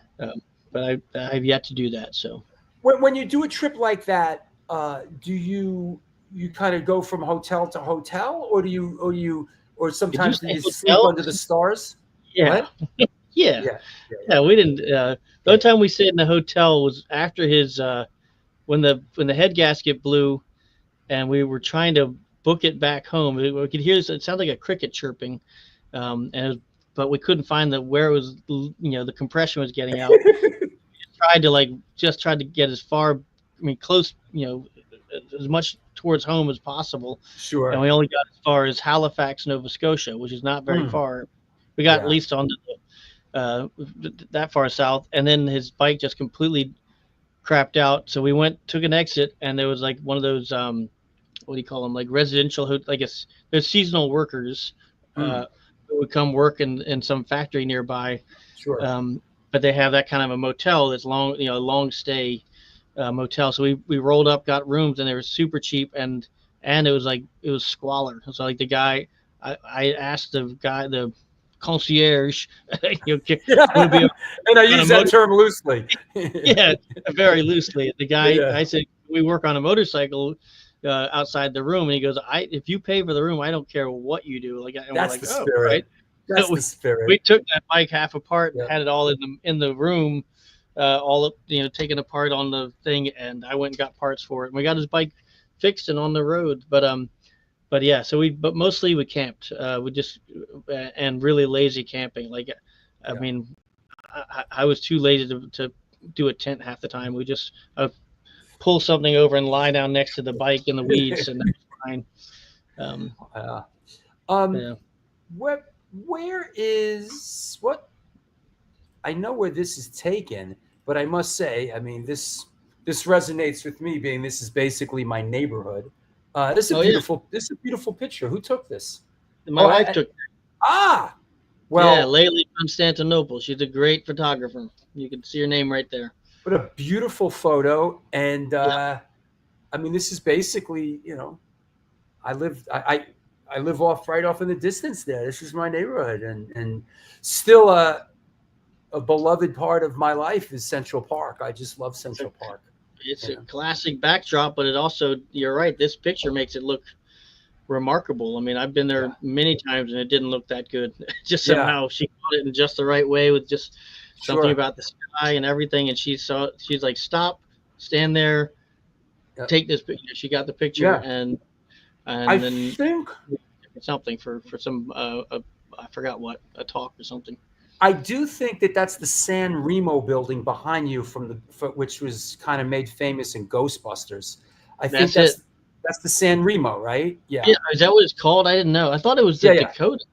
No. The Dakota is on 72nd. That's where John Lennon was shot. Yeah. And where Boris Yeah. Karloff. That's the San Remo, and that's the Yeah. building that kind of famously, when Madonna wanted to move in there, they said, "Yeah, no thanks. We just we don't Really? want-" yeah. Because Billy Squire lives in there, and had a big beef with U2 from Bono, because I think it was Bono moved in and had a working fireplace, or he unplugged an old fireplace and started using it, and it created a problem, and there was some drama there or something. A scandalo. Yeah. A scandal. Go figure. Now that I see that photo, I'm kind of assuming that your wife took this one as well. Yeah. Yeah. Yeah. This reminds me of I'm drawing a blank. The photographer that went across America and put a white backdrop in front of people. Richard Avedon. Yeah, he did that book. It's called The Americans or something, or In America or something. Yeah. And our friend Drew Carolyn, who was an assistant for him, replicated that for those hardcore matinee photos at CBGB's. Oh yeah. Oh, that's interesting. Yeah.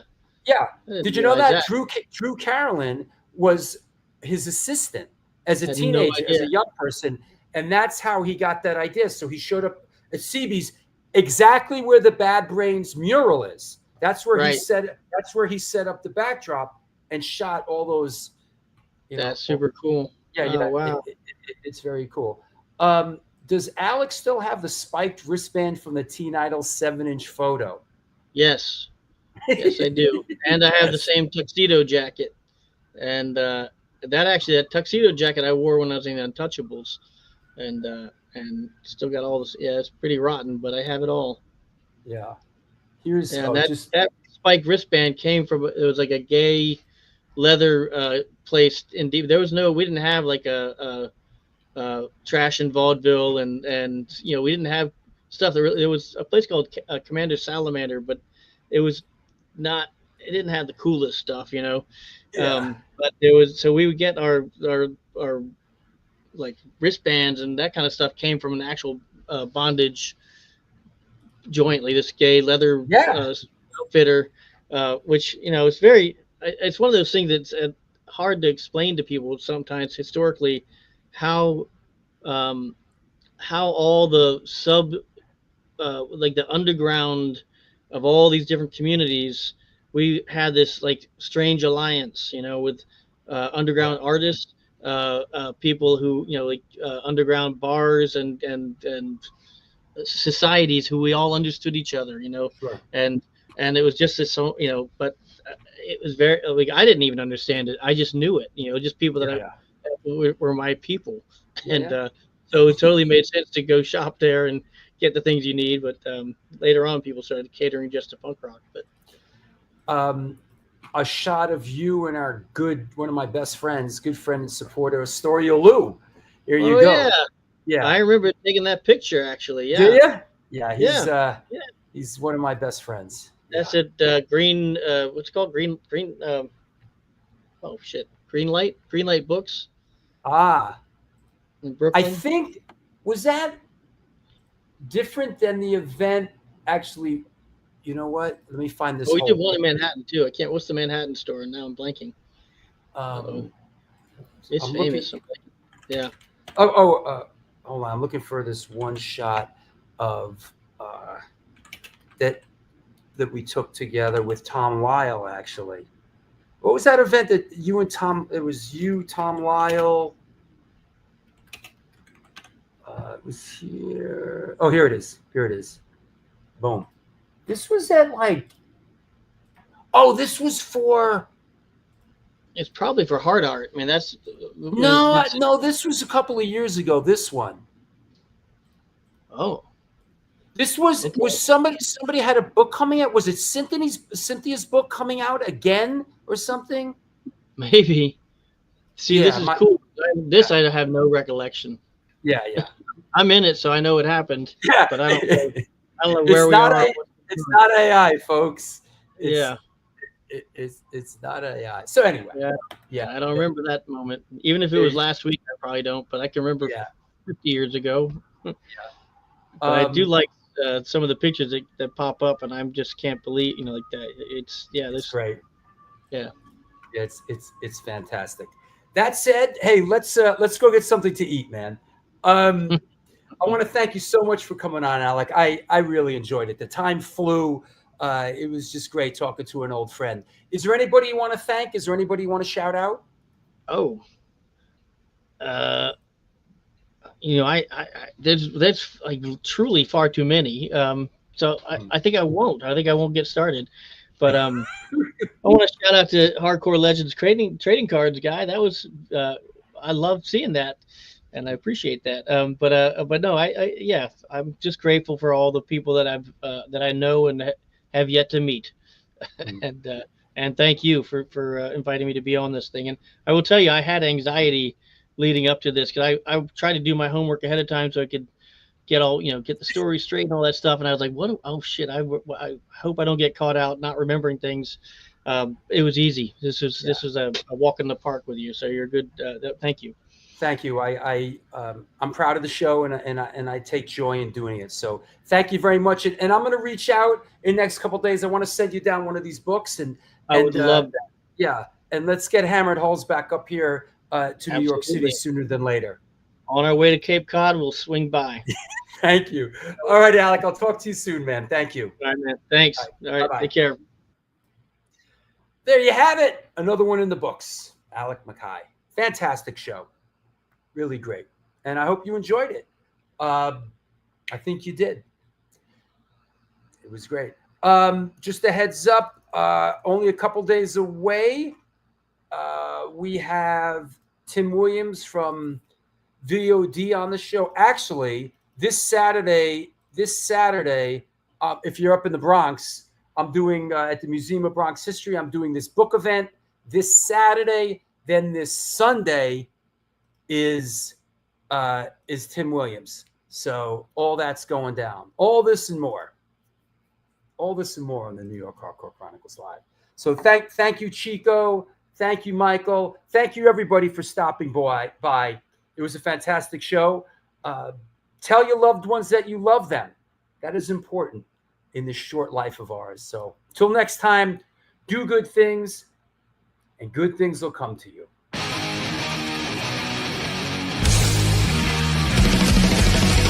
Conditioned by indoctrination, conditioned by society. You're a victim of the digital age, a 21st century casualty. Open your eyes, you're losing control. Open your eyes, put down the phone. Conditioned by misinformation, it's just the media